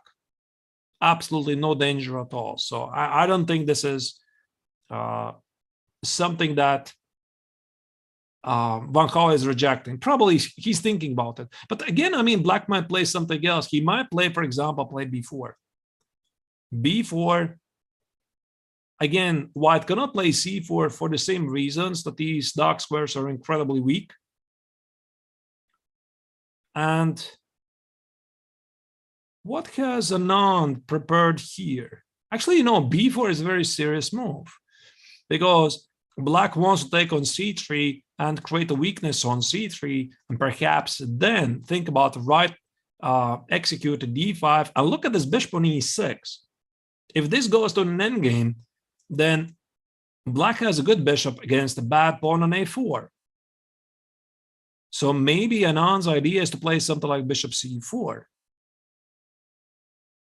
But this would ruin the pawn structure. For example, B takes, B takes. Again, I'm not sure if you have to really take it. For example, take it, take it. There's queen A6, there's queen C5. And this is a weakness, and this is a weakness. I guess this could happen. This definitely could happen. So A4 is leaving Van Gaal with a very big choice. So probably, let's put it this way. I mean, maybe I'm wrong, but I think it's like asking a question. What do you want? B takes on A4 probably leads to simplifications. Probably black is doing fine, but this also allows white to establish an outside pass pawn eventually. B4 is going for a big fight. I think if black plays something like B4, he's not playing for equality. He's playing for more, right? He's playing for the win. And black is eyeing for this pawn on A4 as a future weakness. So it could be a very interesting choice. And you see on the clock, Van Gaal has 1 hour. This is move 21. There's plenty of time to think about the choices. And I think a good player usually feels in a game when you have to spend time. And in an actual game, in a classical game, you probably have something like 2 or 3 times when you have to make a critical decision. So this might be one of them. So you just don't play like b-takes on a4 in a heartbeat and say, I just believe this is the right move. So Wang Hao first needs to answer, like, what does he want from this game? Because I think Anand's quiet approach in the opening has led nowhere. He has nothing. Black has solved all of his opening problems. And maybe, Wang Hao is looking for more. And right, and in a very fresh memory, we have this game from the 2019 Chess.com Grand Swiss, where they played with the same colors in round 10. Wang Hao scored a very interesting victory in the Petrov and eventually clinched the tournament title and qualified for the candidates. Because how many players was it? I think it was the first 2 players who qualified from the 2019 edition directly to the candidates. I mean, he didn't play successfully in the candidates, but it was one of his greatest achievements of his career. I mean, for Wang Hao, winning the 2019 Grand Swiss event. Right, so here he's thinking about his choices. Now, maybe let's again go back to the bird's view and see what else is happening. So naturally, the Armageddon game between Anish Giri and Wesley So has not yet started. I would expect 10 minutes, maybe slightly more. It should start. Right, so in the meantime, let's very quickly have a look what is happening in some other games. There is a development in Shakhriyar Mamedyarov's game. As you see, Shakhriyar has played a 4. So very quickly, maybe let's check that and see what's happening there. And then we are going to make another break. And hopefully Daniel will be back at the time. So we left it, I think it was around here. After e takes, queen d7, this was the last move we saw. And it felt that probably Shakhriyar is not very happy with the position because once again, he went for this all of this sequence of, remember, right? This bishop f1, bishop g2, queen d3, bishop d2, very interesting approach. He wanted to grab space with f3, e4. And this is where Topalov made a very nice counterattack with c5, and Mamedyarov simply changed his mind. I think he changed his mind. And after queen e7, finally, he had to fix the problem of his last square bishop, which is doing not really anything here on g2. So finally, white plays f4 and tries to activate it. So it actually makes me wonder, what about the pawn on d4, right? For example, can I take it? I mean, it's just a pawn, right? Queen d4, bishop d4. Naturally, white can snatch the pawn on b7, but I just see this move, rook b8. There could be, some ideas at the b file because black has some ideas of knight c4, not only attacking the bishop on b2, but also the pawn on b2. But perhaps after bishop a6, white solves all the problems. He has the 2 bishops, and he has the pawn majority at the queen side. So all of this could be entirely possible. So here after f4, Topalov is thinking, of course, he doesn't have to take on d4, right? Because d takes on c5 is not yet a threat. The queen on d3 is under attack, so I guess Topalov could just make some rook d8, increase the pressure on d4. He could play, I don't know, maybe another move like, I don't really know, actually. Rook d8 looks pretty fine. So rook d8 makes perfect sense. Apply the pressure. I tried to come up with something else like rook c8, maybe knight c4, but rook d8 looks very good. So I think we are going to probably make a very, very short break, and we'll be seeing you in a couple of minutes. In the meantime, we are waiting for the Armageddon game between Anish Giri against Wesley So. Hopefully, Daniel Naroditsky is going to be back here with us for the broadcast for the Norway Chess very, very soon. Thank you for watching, and don't go anywhere. See you in a moment.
Welcome back to Norway Chess. We already have a classical result in the books, a draw between Anish Giri and Wesley So. They're currently playing the Armageddon, so let's focus on that alongside Grandmaster Arturs Neiksans.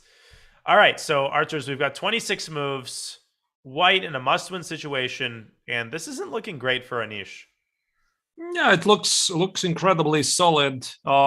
So I'm not sure what kind of opening was this because I don't immediately recognize it. Do we have time to go move by move very quickly? Yeah, we can go quickly. This was an anti-Berlin. So it was this very typical structure. Pretty normal. Black expanded on the queen side. Okay, white got the knight to g3. Black restricted it with g6. White prepared f4 and eventually played it. But it appears that the effect of f4 was not as intense as white hoped it to be. And black got his rooks to the f file and just prepared f5. Actually, you know, this down this position about move 2021, it started to look like the Sicilian Rossolino with this bishop c6. Looks very, very similar, right? That's what I thought it was. I thought it was a Rossolino, but amazingly it was an anti-Berlin. So we remind everybody that in the Armageddon, white has to win. A draw is a win for black. So Anish has to win this position. He no longer has a time advantage either. And almost certainly doesn't have an advantage on the board. I guess, does he have to take on f5 here? Unless he wants to play e5. No, e5 is impossible. There's a 4, right? Ooh. Yep. Queen g3 instead. Okay, so you play queen g3, fe, rook f7, and bishop f4. So he's not hurrying to take the pawn on e4. That is weird. The bar says immediately it's not very good, but also, I mean, black is up a pawn for the moment. E3 very quickly. Wow. So the idea, of course, is rook e3, bishop d4 chops off the rook. So white, I guess, has to take with a bishop. Although maybe knight e4 would be in the spirit of how he's been playing. He's clearly trying to not take this pawn for as long as possible. What about bishop e3, bishop e5? Can I try to trap the queen? Wow. Whoa. And the eval bar hated that move. Bishop b7. No, but Anish has lost the thread completely. Now, bishop e3, simply bishop e4.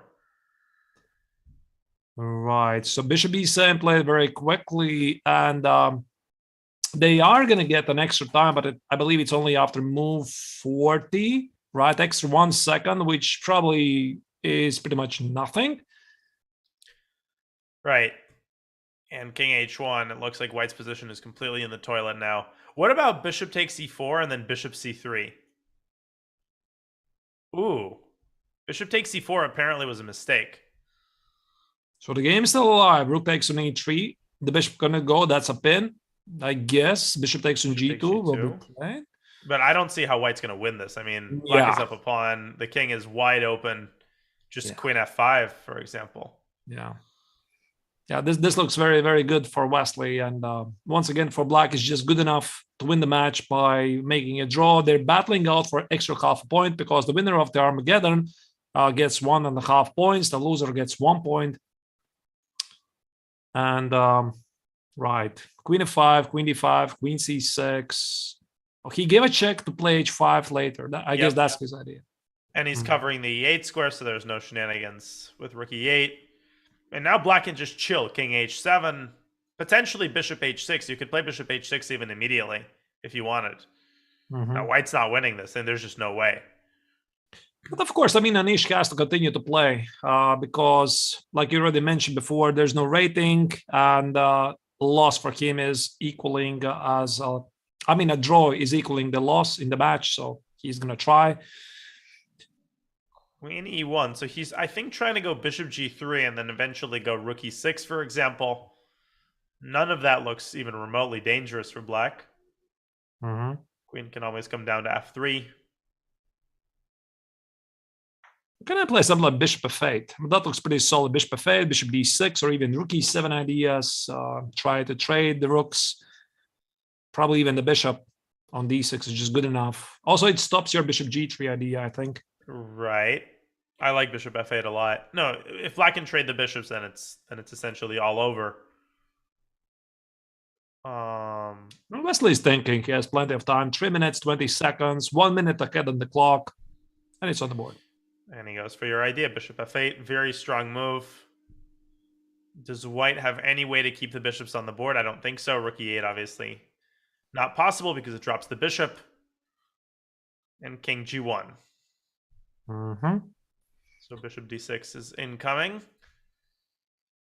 I think bishop d6 can be played pretty quickly. Of course, Wesley will double check if he's not missing any mate threats, but there's always queen d4 check. Right. So rook e8 check is a paper tiger just because of king g7. I think this game is there's over. No more checks. Yeah. So, I mean, Wow. big boost for Black, of course, because he can finish the game in a draw. I mean, it would be a bit maybe more interesting if White had the draws, right? He would be struggling to hold this, but I mean, this is just not happening. Yeah, that would have been a lot more intrigue. Right. Ooh, he takes with a queen. I thought he would take with a pawn to cover the e5 square. Right. Because now rook e5 is a possibility, no? Although queen d4 check, there's still and check. Rook f2. Okay, what about rook e5, queen d4? Nah, king h1, rook f1. Yeah. What about queen e3, queen g5? Can I do that? And maybe still keep the option to play rook e5 later because, you know, there's no more check on d4. Maybe enter a rook endgame. Gives a check. Check instead. Okay. It's crazy the eval bar only gives 0.2. Like what is this mythical equalizing line? But now it's 0.7 already. At least to me. Queen d4 is incoming. So what do you do? Go back? Queen d4 is coming. There's just no ways to access Black's king. Black's king is perfectly safe because of queen d4 in response to any check along this diagonal. Yeah, and if you move the queen away from e1, then there's also queen g3. 30 seconds for Anish. I think this one's over. So move 40, you get the 1 second increment. I think so. I'd move 40 to get plus 1 second, but it's essentially just making another move. So you cannot really accumulate a lot of time because I think maybe in online tournaments like the Title Tuesday, you can try to accumulate some time if you're very fast with the hands. I mean, over the board game, I think it's much more difficult. Yeah, over the board game, you need at least 2 second increment to accumulate any amount of time. 1 second increment is basically just to prevent losing on time. Right. Okay, so he traded queens, but you know what that means. I mean, if white wins this. Very convincing, actually, victory by Wesley. I mean, I think we can safely say that Black is going to win this. Yeah, I think Giri's just going to resign. Right. And resignation is essentially the same as a draw. It shows his clock at 0, but I don't think he's actually lost on time. I think he might have offered a draw.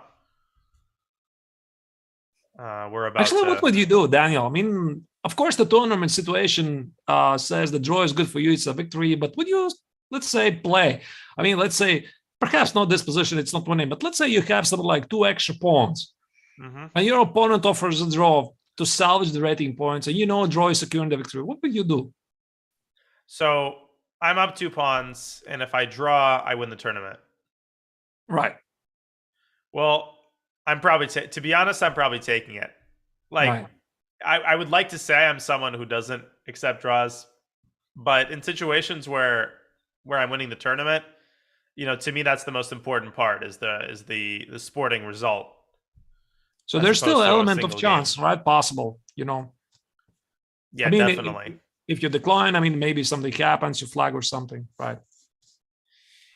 Yeah, although I remember in the last round of the Riga Open 2014, it was the year before we played, I think, or 2 years before we played. I was playing your friend, I think, Igor Kovalenko in the last round. And I was struggling for like 50, 60 moves. And then he made a huge blunder and I punished him. And then I immediately offered a draw thinking, I'm slightly better, but, but finally I'll secure the game and the tournament well. And the moment I offered a draw, like one minute later, as he was thinking about it, I realized that I'm actually completely winning. And as in like +6, like it's not, he can basically resign And I wasn't even properly evaluating the position. I just thought that I had finally broken free. And, now I was offering a draw from a position of strength. So Let me guess, obviously, he draw offers agreed. should be made carefully. What was that? Let me guess, he agreed. He agreed. Amazingly, he agreed. Yeah. Right. He was very happy. I imagine. Okay, so I think the game is over. Yeah, it is over. It should be over. There's no result, Okay. though. There's no result, but there are also no moves. So I think, yes, we are getting word that it is over. And Wesley So has defeated Anish Giri in the Armageddon for the second day in a row, coming in clutch in the Armageddon, securing a point and a half. And does it finally mean that Black is finally scoring points? Because, I mean, in the first two rounds, we're witnessing, I mean, quite unbelievable white streak that pretty much everybody who plays with the white color in Armageddon wins. I think it was something like 5 victories in a row. And finally, yesterday, this pattern was broken. And now it's, again, Black wins. Yeah, maybe we'll get a streak going the other way today. Who knows? Who knows? Well, I've pulled up the Tari MVL game, which has entered an incredibly complex position where Aryan has built up quite an intimidating kingside pawn structure, but can he cash it into something concrete? Right. I think we were discussing this position about 98. When you left f4, bishop f6, those were the new moves, and that was the last moment when I checked it. I was wondering if queen h5 works, but there's g6. Actually, it was pretty funny line that after knight h6, what was it? King g7, queen f3, Black can actually take on h6. So there's no discovered attack. Yeah, bishop g5. I was like, what? Okay. So that was pretty cute, but I left it there, and I didn't see anything else. So queen f3, this is something that was played later. Rook b8, rook b1, knight c7, g3, knight e6, and now there's a new move, knight f takes on e5. So that was your old idea, to get the knight eventually to d4, which right, with the black color, right. And yeah, so naturally I think white needs to do something at the king side. A rook b1 makes sense, protect the pawn on b2. Bishop e5 is a pretty safe bet. What? Did I just see that correctly? F takes e5? Yeah. You did. They traded on e5. I was about to say that, I mean, there's no chance that Black is going to take on e5. Why? The pawn on c5 is weak. The bishop on f6 is terrible. And Black takes d takes on e5. Wow. Oh, that is an incredible move, but it must be very deep because Black continues his idea of knight e6, knight e4. He's thinking that the bishop on f6 in the long term is going to be great. I mean, I wish I would share his optimism, but maybe he's right. But the position, are you seeing the same position? Because the bishop's already on e7. But no. Oh, wait, maybe I have a wrong position. Just a second. My apologies. No worries. Because so g5 was played. Oh, yeah, no. I had the wrong position. I had the wrong position. You thought he took on e5. Yeah. Oh my god, that would have been crazy. I had the wrong position. I had a position with the pawn on g3, and after f takes on e5, Black played d takes on e5. I'm not sure why, but there, it's just me. Sorry. Yeah. No worries. So this is the current position. It's still a little bit surprising to me that he took on e5.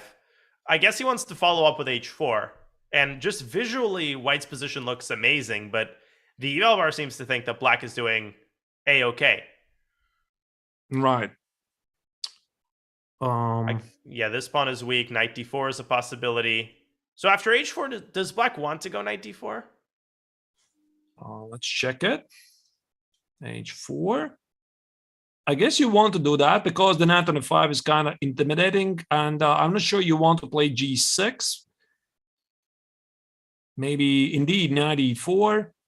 Try to invite White to trade, but White is not going to take on d4, right? White is going to play something like, I don't know, queen g2.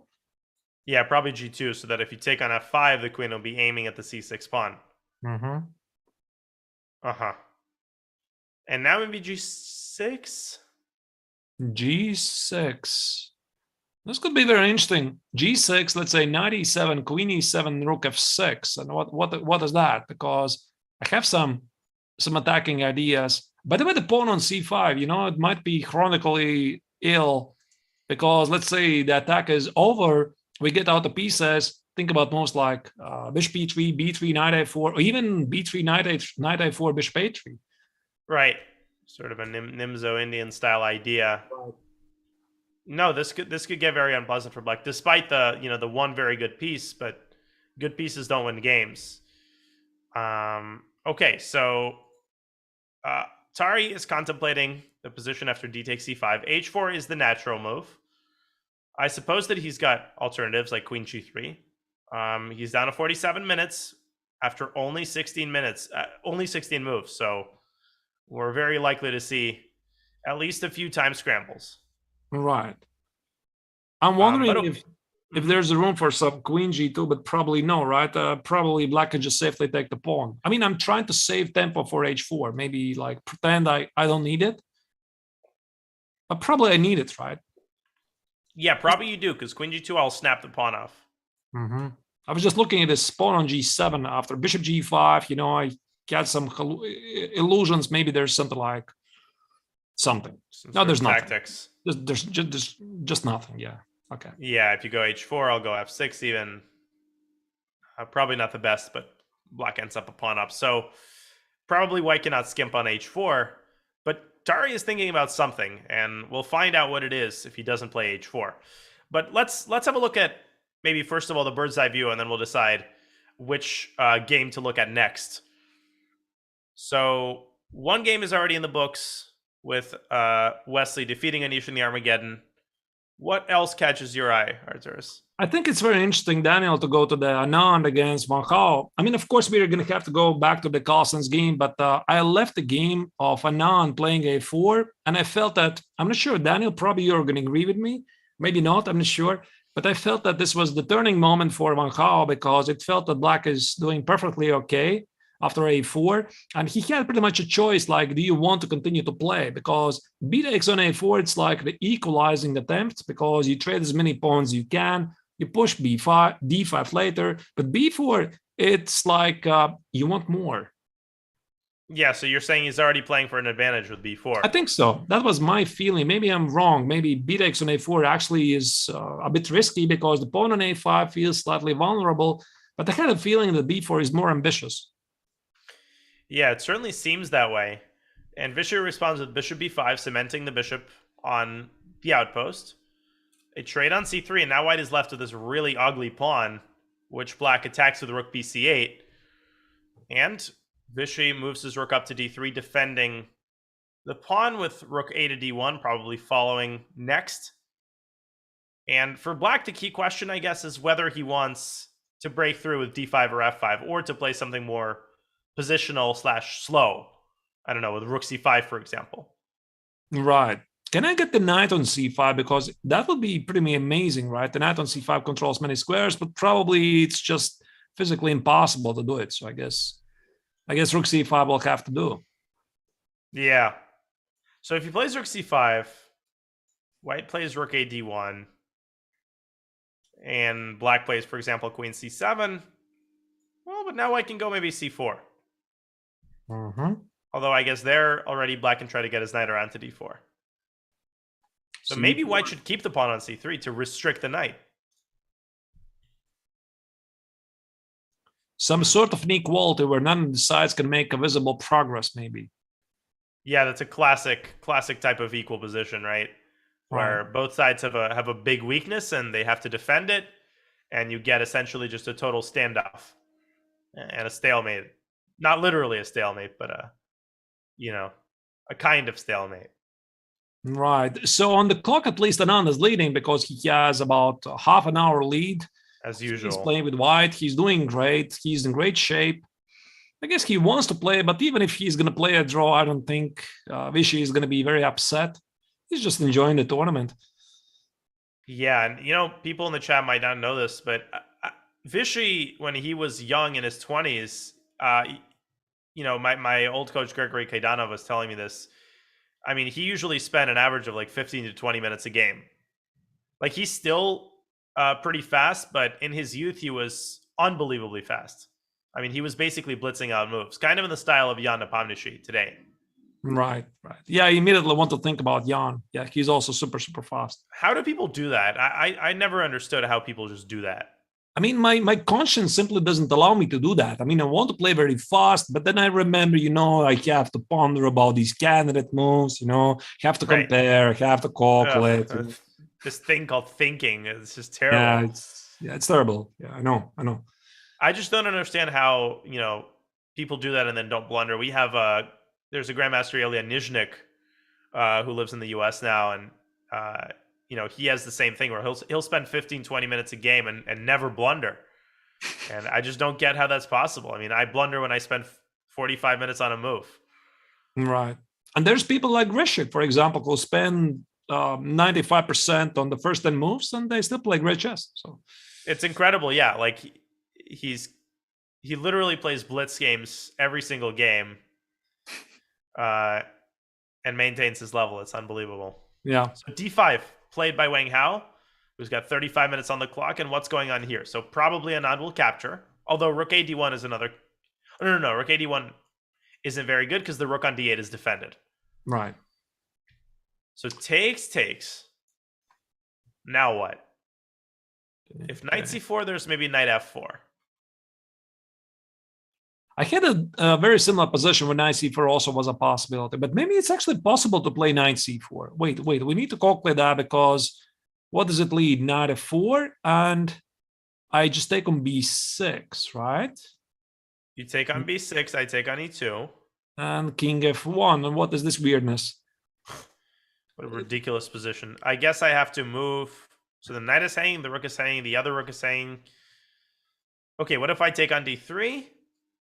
Which rook are you going to capture? I have no idea, really. I mean... Well, knight C8, rook C3, I think. Okay, just randomly bishop D3. Rook B8. Rook B8. Offer draw.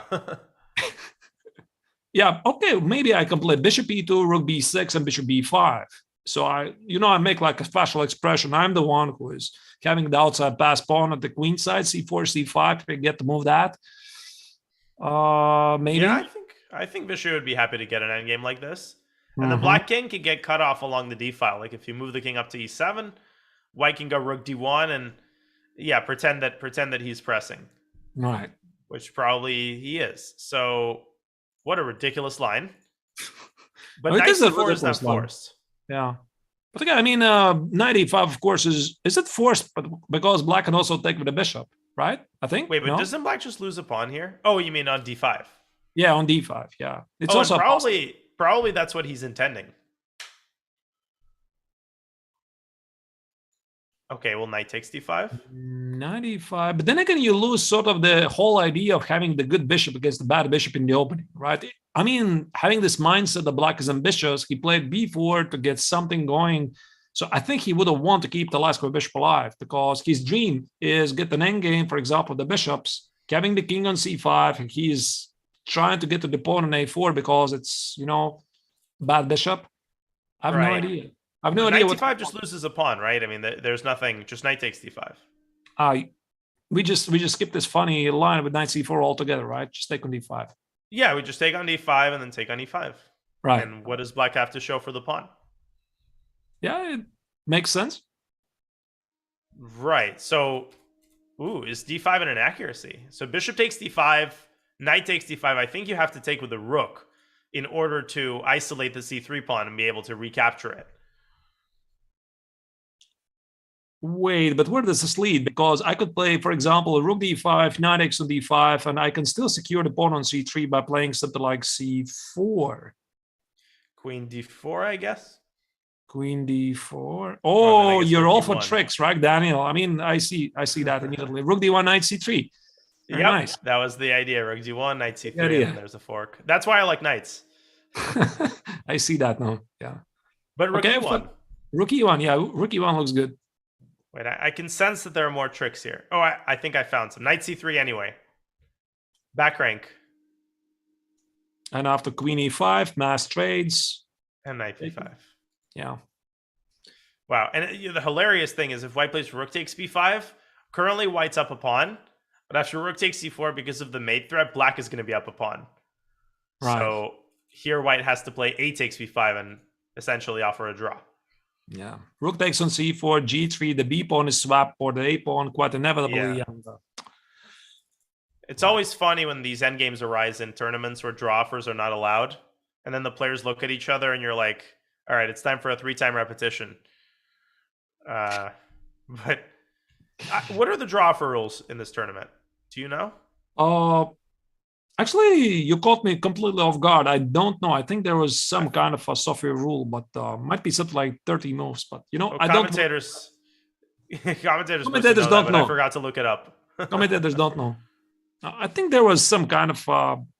Anyway, maybe they don't even need it because why would you want to make a short draw? Because you're fighting for the 3 points, right? And then you have to suffer in Armageddon anyway. And that's very interesting. The motivation to play has been built into the actual tournament scoring, where winning in the Armageddon is extremely subpar compared to winning the Classical. Right. I like that. So, okay. So after d5, Vishy is thinking he'll probably play e takes d5, and it appears that he is the one pushing for a small advantage, but we'll see. Okay. He's slightly surprised, Maybe he was expecting something else. He's like, what, d5? What? Yeah, what am I missing? Right. And he's played knight takes d5, which is essentially the same thing. Right. So, okay. Yeah, let's check another game. Yeah, let's maybe go to the World Champions game. Right. Ooh. World Champion still has his extra pawn. He's not going to give it up. He likes it. Yeah, World Champions tend to like their extra pawns. But black has developed quite some piece activity here. Just look at these pieces all assembled in the center. Beautiful coordination. But that's the thing. Black is looking incredibly active, but quite annoyingly, the pawn on b2 remains. It's still there. It doesn't go away, and maybe it could pause for a job of the issue in the end, because the longer he plays, maybe it just gets to you. The pawn is still there. You want to get it.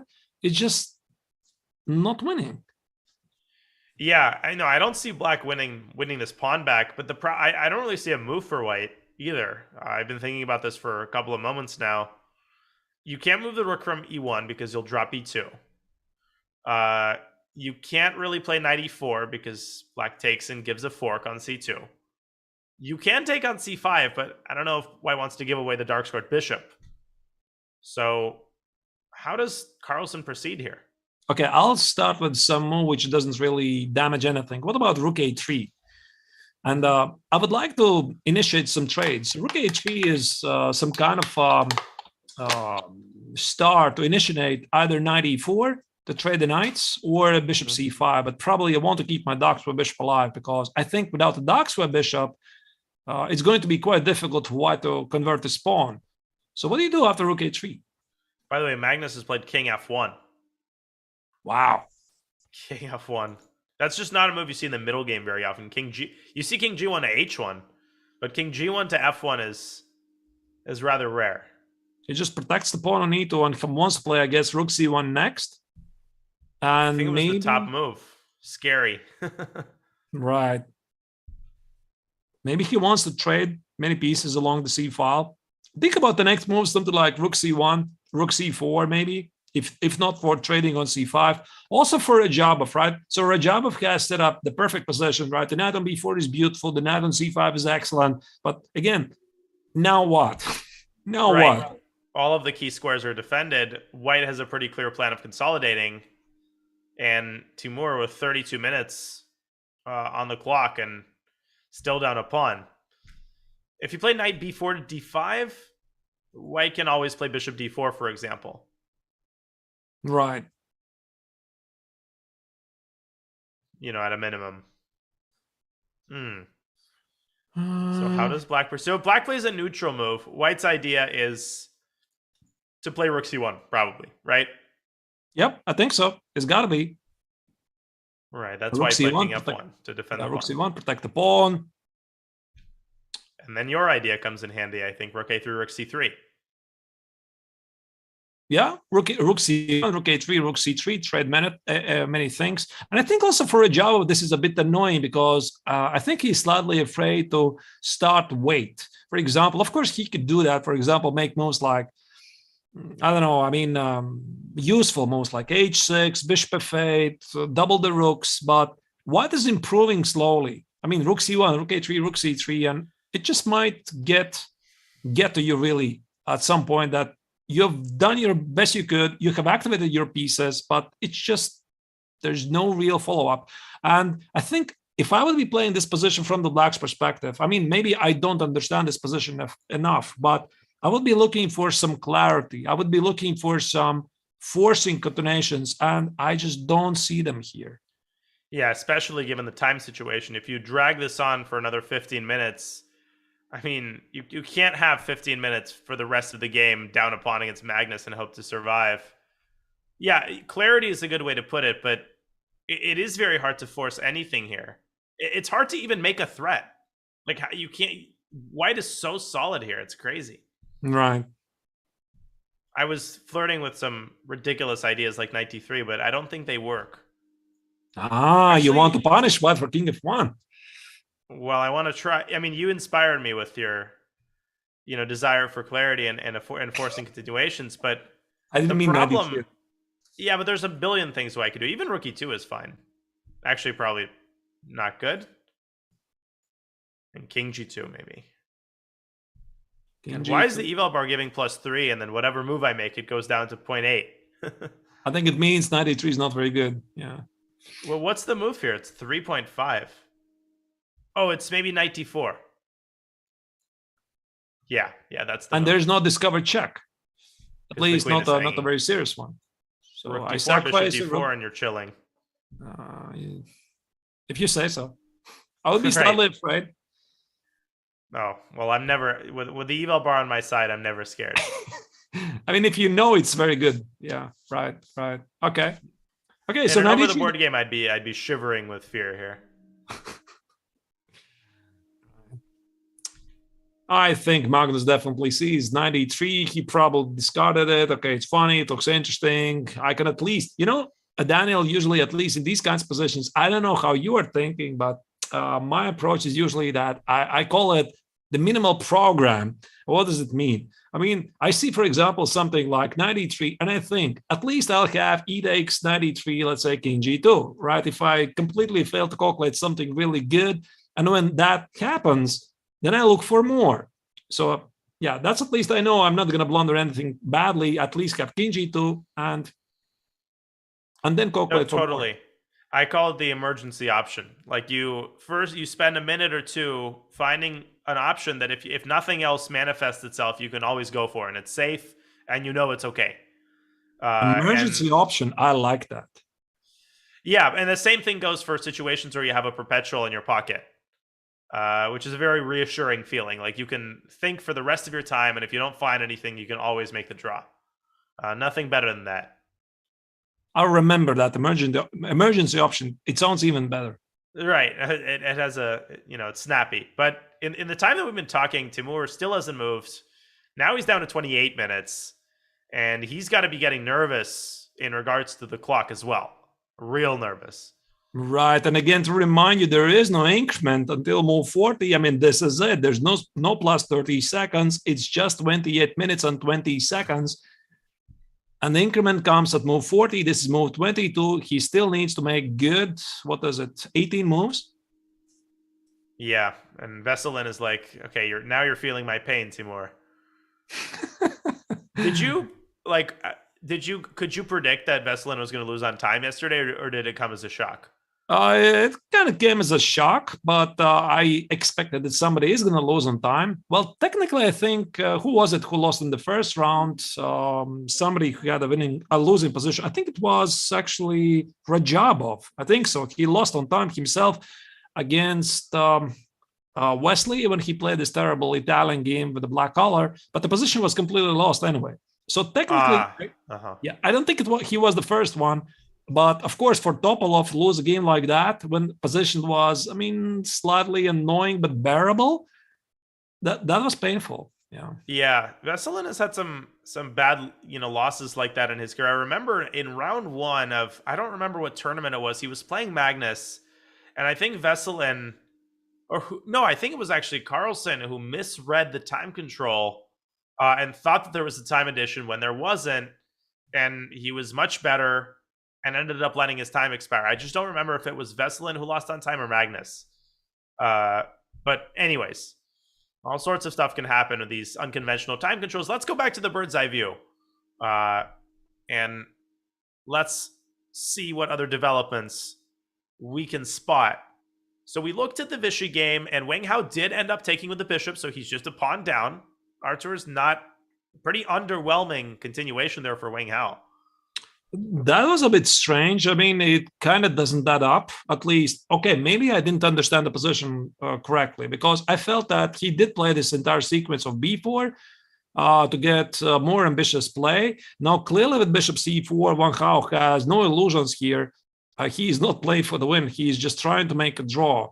And he's down a pawn. He still needs to get it. Maybe he is going to get it, but I guess there was something he didn't like about before he pushed d5. He realized, okay, listen, I just need to make a draw here. So there was something he didn't like.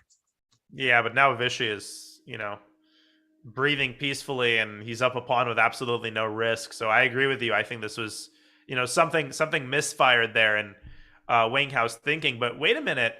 The MVL game, what is going on with Tari's position? Can we get back into that game for a second? Whoa. Tari's there was a blunder. Has deteriorated massively in the last couple of moves. What just happened there? Something very, very bad has occurred with Aryan Tari's play. So he took on e5, which, we were still a little bit surprised by, and then he didn't play h4. He gave up that knight on f5. He took on e7. I don't know about that. That was a very strange move. 97 is very strange. How do you play 97? Because the bishop on e7 is probably one of the worst pieces on the board. So I felt that something like h4, you also said it, h4 should be done pretty much automatically. And that looks like a terrible move. That is a terrible move. That is one of the worst moves I've seen ever. That's a really, really, really bad move. And MVL said, thank you very much. I'm immediately opening up the king side. Tari had no choice but to trade. Now the F file is open. Black's knight is now perfectly positioned with control not only of d4, but now also of the f4 square. How do you even explain that? I mean, how do you logically explain that? I mean, from the Gramster point of view. So what's your point? For example, let's say knight e7, queen e7, queen g3. So what you're thinking from the white's perspective, what did you miss? Yeah, because with these kinds of moves, it's almost always something concrete that you missed. Maybe he missed f6. Maybe he thought that knight d4 was forced. And if knight d4 would have been played, then after bishop e3, yeah, I can see how white can think this is okay. I still wouldn't go for this in comparison to h4. Could it be that he missed rook g6? I mean, after g takes, rook f6, could it be that he felt that he can just play something like... I'm sorry? Or do you think he thought he could take this pawn? Or maybe he thought he can take the pawn. Because you just don't go for this position just like that. You just don't take on e7, play queen g3, and then just take on f6, knight e2, bishop d2, beg for a draw. This is some serious miscalculation. Wait, why can't he take on e5? What exactly does black have here? I mean, it just looks terrible from all perspectives, but is it just rook f1, king f1, and rook f8? It's probably a very fast and painful death. Something like take, rook f8, yeah. And where do you go? King g1 and queen h4? Yeah, but then queen g3.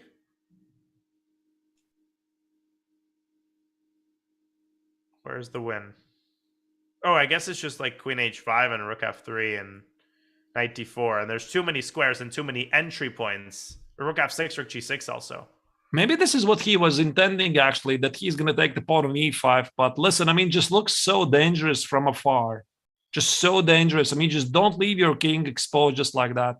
But sometimes there are these blackouts. I mean, you just cannot explain them. The hand makes the move, and then you're just looking at the board, and you just feel incredibly guilty. I mean, what did I just do? Yeah, and then after the game, you're like, I don't understand what passed over me in that moment. Right. It's crazy how, even the strongest players, they have these total mental blackouts. And I'm not just talking about blundering pieces, which definitely does happen at the highest level, but these kinds of decisions where, the moment you play the move, you're like, what did I just do? Right. Definitely, Aryan didn't expect this position, and he had to change his mind. And actually, this gives me the pretty much the same feeling about Mamedyarov's current game against Wesley and Topalov, because once we are going to go back to that game, Daniel, also remember this interesting idea that we're discussing two bishops against two knights, and at some point later, Shakhriyar simply had to change his mind. So he was going for a very strong pawn center. Apparently, he miscalculated something and missed Veselin's continuation. Like, he simply had to change his mind, adjust, and continue to play. At least I thought so. Continue to play from that moment with the given circumstances. But here for Aryan, it just looks terrible. It does. And I've switched over briefly to the Mamedyarov game just to show the end game that they currently have. And but yeah, Aryan's position is horrible. We'll keep an eye on MBL's progress, but he should be really only a couple of moves away from winning. So what do you make of this endgame? Is it just totally equal, or does Shakhriyar have a little something? I think it's probably totally equal, because, I mean, White has the potential to organize a pass pawn at the queen side, but I think Black is going to push e5 very quickly, trade many pawns. The bishop is going to go out to c5. I'm not sure really what White has to do to try to win this. I mean, maybe try to position the rook on b8, something like, keep the rooks on the board, rook d8, rook b8, activate the king to d3 something, b4, a4, a5. Mm-hmm. That would be my guess. But then again, I think Topalov is getting ready for that, and he played rook c7 in order to play king f7. And again, we don't want to underestimate Black's chances of bishop c5. If the white rook goes away, bishop g1, bishop h2, and something is falling at the king side. Right. So, yeah, these pawns are kind of sitting ducks. They're all locked on dark squares. So right. So White has to be careful. I'm always worried when there's the potential for an outside pass pawn to be created, but it's very hard for White to actually get these pawns moving, just because of the logistical problems. The knight on c3 is under pressure, and pawn on b6 is doing a great job of holding back the a pawn. So, not easy for White to make progress here. I also just noticed White had a threat of knight a4. So actually this bishop f3 threat was creating some immediate dangers to the pawn on b6. So rook c7 is also a defending move, defending against knight a4. So just a normal, good-looking move. Also bringing the bishop in the game. So I was, instead of rook c7, I was looking at e5. But after e5, indeed, maybe White could try to play knight a4. And if Black is committed to rook b5, probably something is wrong with his position. Maybe actually he just loses the pawn. F takes, knight b6. And, you're talking e5 instead. Yeah, I was thinking about e5, but there's knight a4. So there could be some problems. Quite unexpected problems, yeah, like this. Right, and you lose b6. Exactly. So defensive move, rook c7, but probably quite wise. And I like the look of rook d8. I think that could be a pretty good attempt. But I think you are also correct that after king f7, this bishop c5, bishop g1 idea is very unpleasant, and not easy to deal with, actually. So it looks kind of equalish on the time clockwise. I think both players are doing about equal. There's plenty of time for both players, about 40 minutes for each, 12 moves to make. I would say that this game is going to finish peacefully, but then again, I mean, maybe everything is still ahead, so looks peaceful at the moment. Yeah, although, when you think about reaching move 40, normally you think about getting 30 more minutes added to the clock. Now it's like, you do all of this just to get a 10-second increment. So you're not out of the woods even once you hit move 40. Right. I wonder actually what's the reasoning. Why plus 10 seconds? I mean, why 10? I mean, why not 20? Yeah, why, how was this number reached? I have no idea. I mean, just 10. Okay. Yeah, this is not I've never seen a 10-second increment before, I think, ever. Me neither. Never seen it. I guess 15 plus 10 is a pretty standard time control, though. Daniel, I have played in a tournament, though, 2 hours for 40, and I think it was half an hour until the end with no increment. And I had the luxury of playing double rounds, and both games finished in a bullet. Yeah, this I understand, right? So you're playing full 5 hours, you're completely exhausted, then you're blitzing out in the end, you're completely shaking, and then you come back the next game, the double round, then you play another 5 hours, you're still shaking, another bullet. This I understand, but this is something interesting, something else. So, I mean, there's basically no other tournament where you have plus 10 seconds in classical, right? Not that I know of. Right. I mean, you know me, bullet sounds great. The more time scrambles, the better. If increment could be eliminated altogether, I'd probably vote in favor of that. But I disagree. Yeah, no, I also understand where where the idea comes from. So right. Okay, so this endgame is kind of boring. So let's maybe switch to the bird's eye view once again and update everybody on what's going on in the other boards. So Vishy is still thinking in that position after bishop c4. Timur finally made a decision. He went bishop e7 to f8. That's over on the top left. And Magnus has gotten his rook to c1, so he's making progress. Which of those games shall we? Maybe let's go back to Rajabov's game against Magnus, because agreed. He's literally doing what I was telling. He is going to sit and wait. He believes, at least right now, he is going to sit and wait. Okay, best luck. He's got 16 minutes. I don't know. I mean, rook a3, rook c3. I have some very direct questions to you because there's suddenly a pin. Black is starting to react, and the more I look at Magnus's position, the more I start to appreciate the extra pawn. It's still there. It's still there, and now the 40-minute time advantage is still there. So rook a3, I guess knight b4 to d5 could be considered. I keep wanting to play this move, but I keep forgetting there's just bishop d4 if White wants it. And you're not afraid of some discovered attack on the rook, right? I don't think so. I don't see where the knight can go, because it also really helps that this extra pawn on b2 is defending the rook on a3. So like knight e4 is completely out of the question. Right. All right. Yeah, indeed. This could be also a possibility. I think Magnus is totally chilling here, so... Yeah, Magnus loves these kind of positions. I love how he hasn't made a single move past the fifth rank. Basically this entire game, maybe one. And yet let me check completely in control. I think only bishop takes d5. So the queen was on c4, bishop was on f4, knight was on d4, and everything goes back. This is I guess a takes b5 also. Yeah. Learn from the best. Wow. Everything is on the first ranks. Queen b1, king f1, rook c1. I could even play knight g1 and still have the better position. Yeah, because everything is so defended. Mm-hmm. Jeez. Wow. So solid. Right. Well, I predict Magnus is going to win this. Yeah, it certainly seems that way, especially given the time advantage.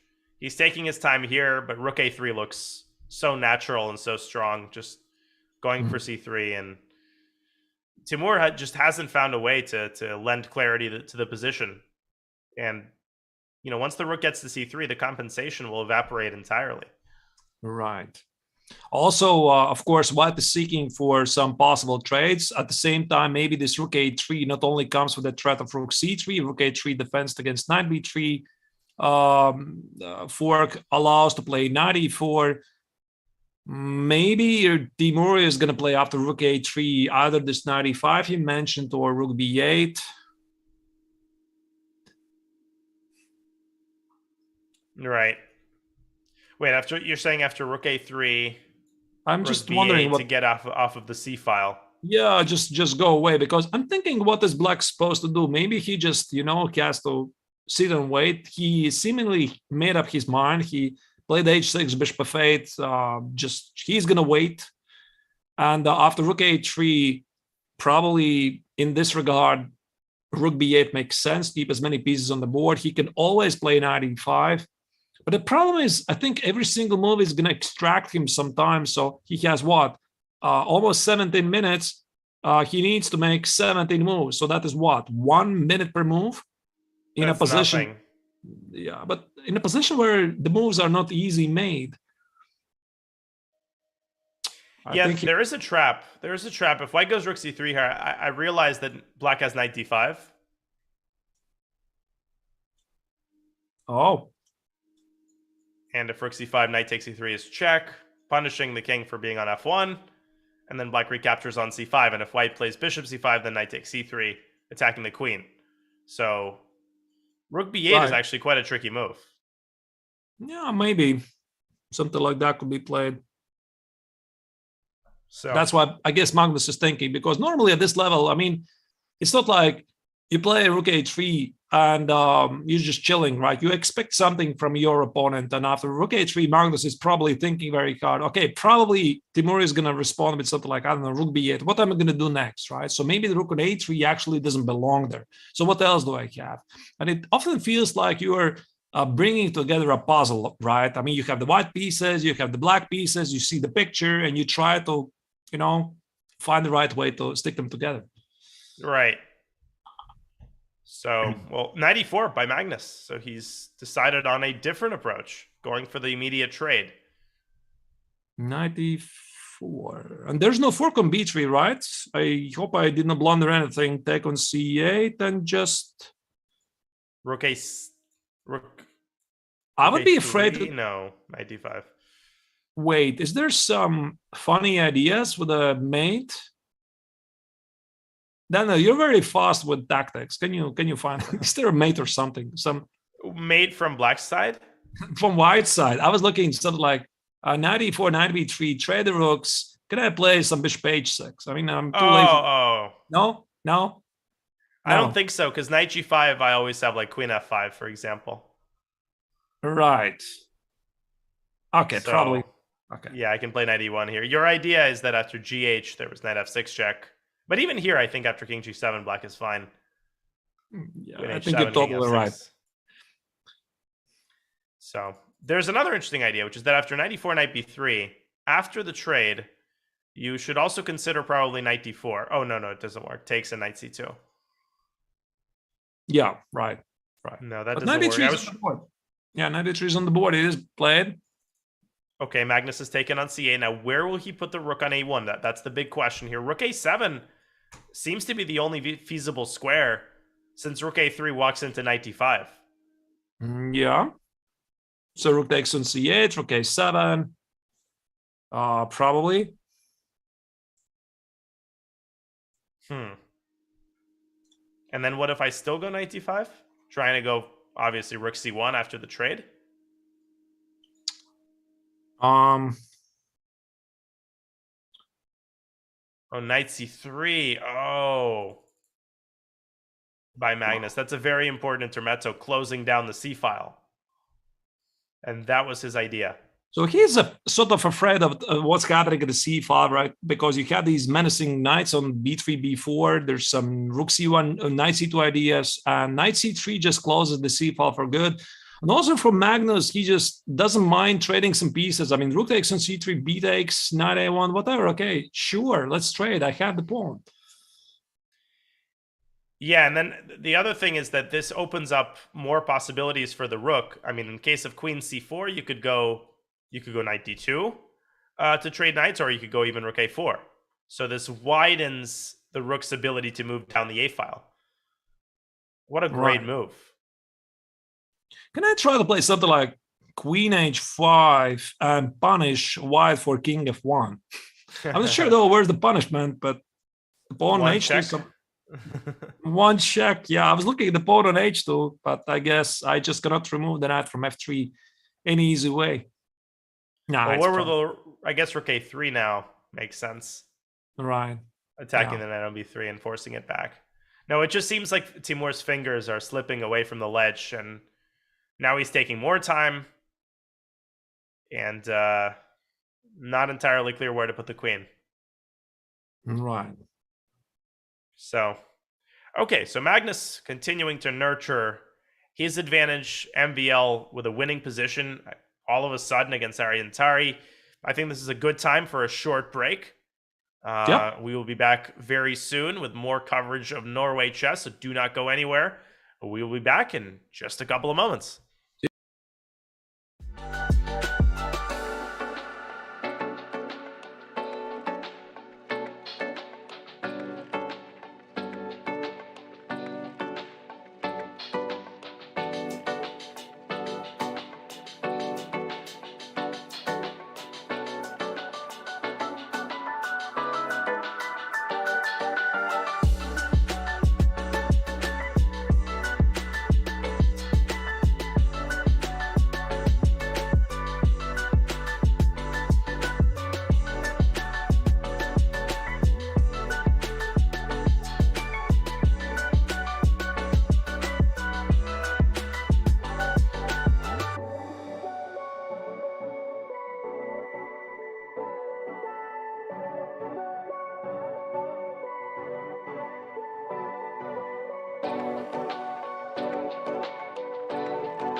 Chess.com's coverage of the 2022 Candidates Tournament is coming this June in just a couple of short weeks. Watch the world's best players, including Alireza Firouzja, Fabiano Caruana, Yanapamishi Hikaru, and more. The winner will get their chance to face Magnus for the World Championship title. The exclusive video feed will be right here on chess.com. You do not want to miss the candidates coming your way from Madrid in mid-June. Okay, so we're watching round 3 of Norway Chess with only one game already in the books and another one that's probably about to end pretty soon. MVL is on his way to crushing Aryan Tari after a total meltdown by the Norwegian Grandmaster. Right, yeah, this knight x on e7 was indeed a very terrible move, so I don't know what exactly he missed. I guess we could find it out in a post-game interview. Do we look at that position still? I mean, why exactly it's losing? Because maybe for the viewers, it's not very clear. I mean, the viewer looks at the position, he sees it's obstacle on bishops, it's at the equal material, and the grandmasters are saying it's somehow winning for black. Right. The problem really concerns White's king. That's the only reason that White is lost. So let's make a neutral move. Let's say White plays rook e1. I think the point is that Black gives a check on g2 and then lifts his rook up to f4. And then to g4. Oh, and there's no wow. way to stop the devastating discovered check. Yeah, that looks terrible. Yeah. Bishop e1, queen g4 is on the board. Okay, so what if queen g3? Oh, then just takes. Queen g3 okay, it's over. Takes in f2. Yep. Yeah. And if White doesn't play queen g3, then Black is threatening queen g2, and Aryan Tari has resigned. Just resign. Yep. Wow, what a quick unraveling there. It was only, how many moves? It was 12 moves since he played knight takes e7 check. The game lasting only 29 moves total. But did you see the final threat, queen g2? Yeah, I mean, that was a little bit hard to spot. It took me a while. Queen g2, take it. That takes the rook f1 checkmate. Right, that's the big idea. Yeah, right, so wow. Even after bishop c3, still. Yeah, it's still a mate. Beautiful mate. Very well, nice. I don't know. I mean, for this could be actually, I mean, of course, I wish that Aryan's going to play a successful tournament from here on, but this is a heartbreaker because he played really solid the first 2 rounds with the black color. Now he finally gets the white color, and this happens. Yeah, how do you recover after that? Yeah, that was a very tough loss. And like you said, he finally feels like he's in his element. He got a pretty nice position out of the opening, too. So this wasn't an opening-related disaster. But all of a sudden, just complete meltdown there, starting with knight takes e7. Yeah. That would be tough to recover from that. Mm-hmm. Yeah. Only Aryan knows what happened there, really. But so we're going to wish him best of luck. And this means that Maxime is scoring 3 more points and climbing in the rankings. So maybe we move on to the next game. I guess it has to be the World Champions game, right? Yeah, we can look quickly at this position. And then Vishy has a very interesting endgame as well. So here, Timur down now to 9 minutes. So he has less than a minute for a minute per move. Right. And extra pawn is still there. Wait, I see what you mean. Anand's game against Van Gaal. Right, this endgame. Have you read Naroditsky endgame manual? Unfortunately, I have not. I've only pretended to read it. All right. So definitely, probably, what was this? Who was this famous inventor of this amazing new maneuver in this endgame? Whoa. You probably know all about it. No? Draw? I'll just not say a word anymore. Why? I wanted now to tell the story. What was the idea? How White tries to win, and they just shut me right there. No, I think the game continues. I wasn't hallucinating, right? It was showing a draw. Well, I saw a draw. No, there's no way that he offered a draw here. I mean, he's got to at least try, right? It's a draw. We're getting confirmation that the game has indeed ended in a draw.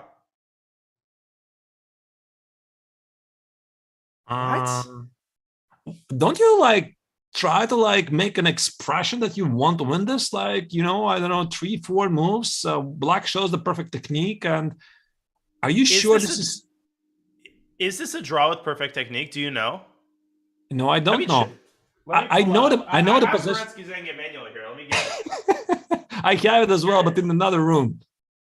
Which edition do you have? Which edition? Russian language version. I have the English version, 4th edition. And there was this, what was it? Pogosyan, who was it? I don't remember the guy who came up with this new maneuver. You know it, Daniel. You know all about endgames. With the white king on e3, there was this amazing new discovery of the king maneuver. And Varesky published something like 20 pages and, I mean, explained why this is giving white some chances to win. But this? Wow. Okay, I found the chapter with the rook endgames. He definitely analyzes this exact endgame. I know. Yeah. Okay, so there's GNF pawns. Yeah, this is going to be hard to track down because there's so many different positions and stuff. So I'll have to look at it during the break. I can see where he analyzes it, but there it is. Oh, okay. But I think it's with the king on e3, not with the king on g2. And here the king on g2 is, you know, maybe having problems to get further. No, this is the exact position he analyzes. So he analyzes this position. Kantarovich and Steckner, 1989 and 2003. This position is in his book right here. Yes, in 1989, the Moscovite Vadim Kantarovich published a content-filled, I'm translating, article, the outside pass pawn. The article started with a position in the diagram. Sorry, I interrupted you. You were saying? No. I was just saying that black doesn't have to allow you to get the king on e3. He just plays rook a2. I know what position you're talking about. I know, but black just plays rook a2. So there's no way to get the king up to e3. Maybe. Yeah, maybe that's the point.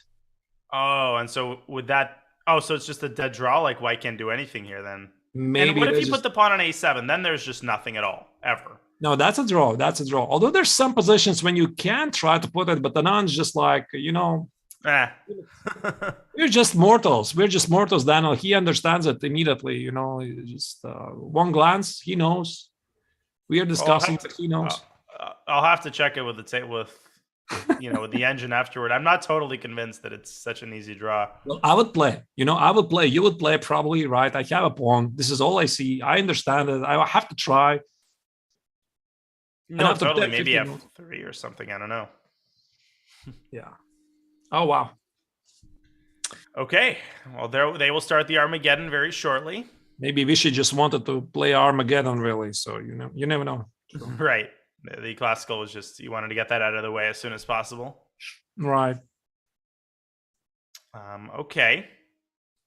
In the meantime, it appears that Shakhriyar is putting some pressure on Veselin. He's got the more pleasant endgame. And somehow it seems like he's making more progress than black is. All right.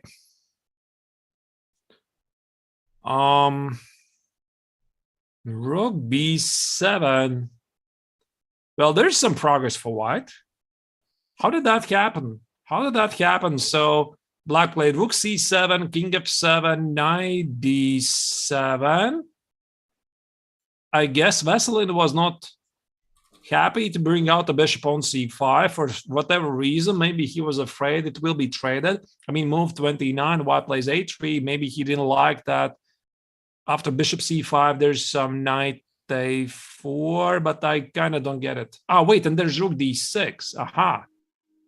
That's the big idea. Wait, in which position? I mean, after white played a3, I was wondering why Veselin didn't play bishop c5. I mean, which was the original idea, I thought. And there's knight a4. So you cannot leave the bishop because there's rook d6. At least, gotcha. Yeah, and if he doesn't do that, I think white just takes on c5, and now the bishop is dominating the knight. I mean, at least supposedly. In the endgame. Right.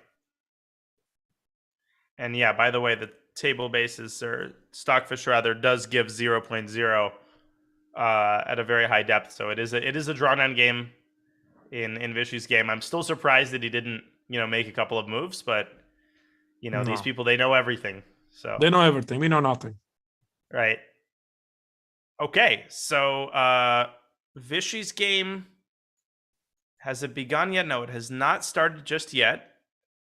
How long usually? Do you know how long after the end of the classical game? 10 to 15 minutes. Yep, 10 to 15 minutes. Maybe sometimes even 20, I think. Which All right. leaves. Yeah. So the regulation says it's supposed to be 20 minutes, but they sometimes start sooner. I don't think they're really checking the clock, waiting for exact 20 Right. minutes to pass. But I know, actually, that I'm curious. How does it happen? I mean, do they have a separate room where they had Armageddon? Because imagine yourself, right? Everybody's playing the classical game, thinking very hard. There's a total quietness, and there's like two guys, banging the clock in the middle. So how does it feel? Yeah, I would imagine there's a separate room because there was this incident with Fallujah in Tata Steel the last round, Right. where they were moving someone's board. I don't remember in connection to what, and that was very distracting. And Fallujah complained, and it led to a huge scandal. Actually, like that just blew up completely. Yeah, this I remember. This was Alvarez's game, right? And he had a very critical position at the time, and he was just asked to, can you please vacate these premises, just move to the next room? And of course, he was very upset. Right. So in the meantime, Magnus continuing to make progress. Timur down to 5 minutes now for 10 moves. There's just no way he pulls this out.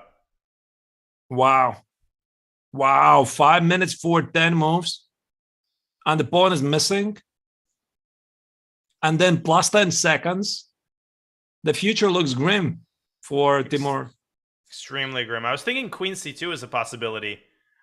Oh, but you could even take and go 95. I mean, anything. And go after the pawn on F7. Weak king. Maybe we can, show it. Queen C2. Take it. The pawn on B2. Probably Magnus is going to trade for something else. 95. Oh, wait, the pawn on E2 is also under attack. I missed that. Yeah.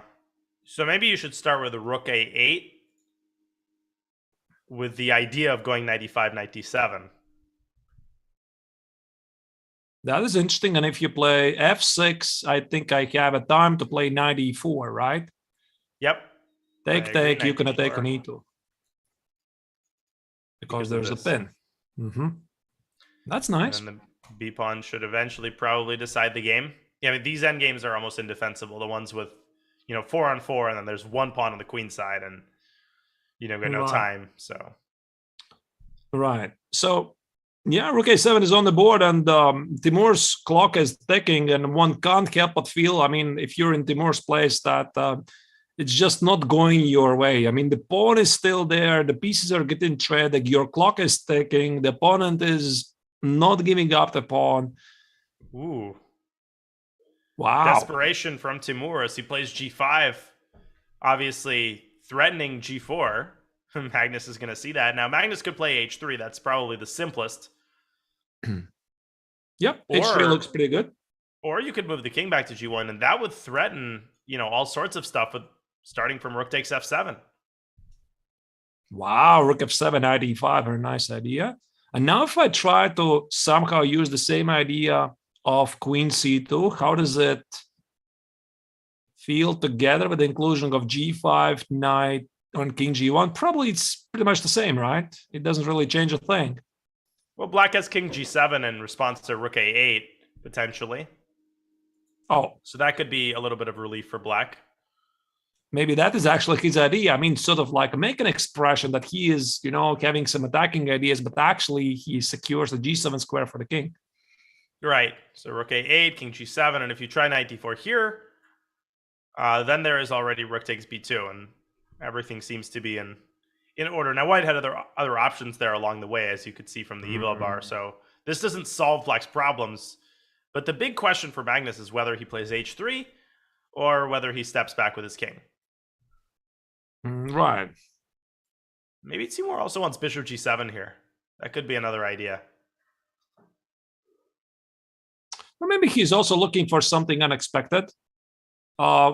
Maybe he doesn't need that, but he also obviously sees black situation, the clock. He knows he's so desperately behind. Maybe he's going to play, something like queen d3. Yeah. Attack the knight, maybe queen d1. Yeah, something like that. Try to surprise the opponent, force more trades. But of course, the threat of g5, g4 is still there. Yeah, what if I go knight c5? I guess you have queen c4, stopping g4. That is a very logical point, yeah. Queen c4. Yeah, that looks good, by the way. Right. I think he's going to play something like this. It makes sense. Also, an element of surprise. h3 is definitely what Timur expects. The queen on b1 doesn't do anything. The knight on b3 blocks the b pawn. So maybe queen d1 or queen b1 could be... maybe actually queen d1. Because knight c5 is not coming with the tempo. Yeah, lots of options here. Right. That involve counterattacking the knight. There's 38 minutes on the clock, so plenty of time. Yeah, he's got a mountain of time here. All right. As we wait for Vishy's Armageddon game to begin, we have 2 more classical games remaining. We've got Carlsen's game that we just looked at, and this end game between Shahryar and Veselin, which I would say the likeliest result is probably still a draw. Oh, sorry, this is not the current position. Yeah, there's e5 this on the is board. The current position. But the more they're playing, the more I like Shahryar's chances, because when you look at this position, I mean, from the start, when White had not made any progress at the queen side, now White's chances to organize a pass pawn at the queen side look more real. So definitely Shahryar is going to take on e5 because he's not going to allow black to play e4, establishing a pass pawn. And then, what about this? Bishop b5. This I missed. But isn't this bad for black? He played it. Wait, what am I missing here? Isn't black just losing? It's just a pawn? I think king e6. Okay, so his idea is actually to sack the pawn on b6. I'm not sure about this at all. Was it really so desperate that you have to give a pawn just like that? I mean, is it really so bad? e5. I mean, clearly Veselin thinks that he can force matters here. He knows he is giving up a pawn unless it was a blunder. I mean, Yes. So in the event of a trade, White can actually take either pawn. I think the idea is that after knight takes b6 check, black goes king c6, knight c4, and now all of a sudden ef, gf, and bishop h6 wins the pawn back. Right. So that's probably okay for black. But White is not obliged to do it this way. Maybe he decided that his position, if he doesn't play e5, is slightly unpleasant, and he is not feeling confident. Also, he has in fresh memory the yesterday's loss on time, and that's why he played e5, trying to liquidate the game into a draw. And he definitely saw bishop e5, king e6. He evaluated that after these mass trades, he's going to hold on to the position, but maybe indeed Shahryar is not forced to take. Very risky. So if he doesn't take, what else can he do? Bishop c6. Then there's just rook c7. All right. And again, you definitely don't want to let black establish a pass pawn on e4, I would imagine. In the worst case scenario, White can just take on e5, right? I mean, I just take on e5, king c2, king b3, slowly do something. The pawn on b6 is still there. How do you respond? No? Maybe it's too slow? No, I think this is a totally legitimate idea, which and gives then try White to a stable edge. Yeah, try to create a pass pawn. But of course, I mean, the priority should be that, I mean, if you can take the pawn on b6, of course, you're looking into that right away. So the pawn on b6 is under attack. You want to check it. And everything else comes after that. Yeah, and Veselin just hasn't seemed too comfortable in time pressure this tournament. So this is going to be a pretty difficult defensive task for him, I think, which is maybe why he's trying to force things.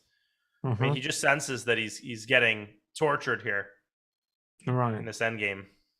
No, this actually kind of reminds me the playing style of MVL. I don't know. I can't help, but I feel I've noticed that usually when MVL, for example, is playing, that he very often sacrifices the pawns to get out of these, slightly pressing positions. It's very characteristic. I don't know so much about Veselin, but for example, I know for sure that if MVL has some problems, he drops a pawn and unsolve his problems with dynamic approach. He tried to do that in round 1 against Anand. Well, it didn't quite work because Anand fired out 15 first line moves, and Maxime was done. Right. That was incredible technique by Vishy. But now Shakhriyar is down to 18 minutes. So a time scramble is definitely brewing in this game. Right. So king e6. Okay, what else? So I guess f takes knight e5, black is not really concerned. So we have to go back to that endgame, right? What else can we do? So let's say bishop takes on d7, and maybe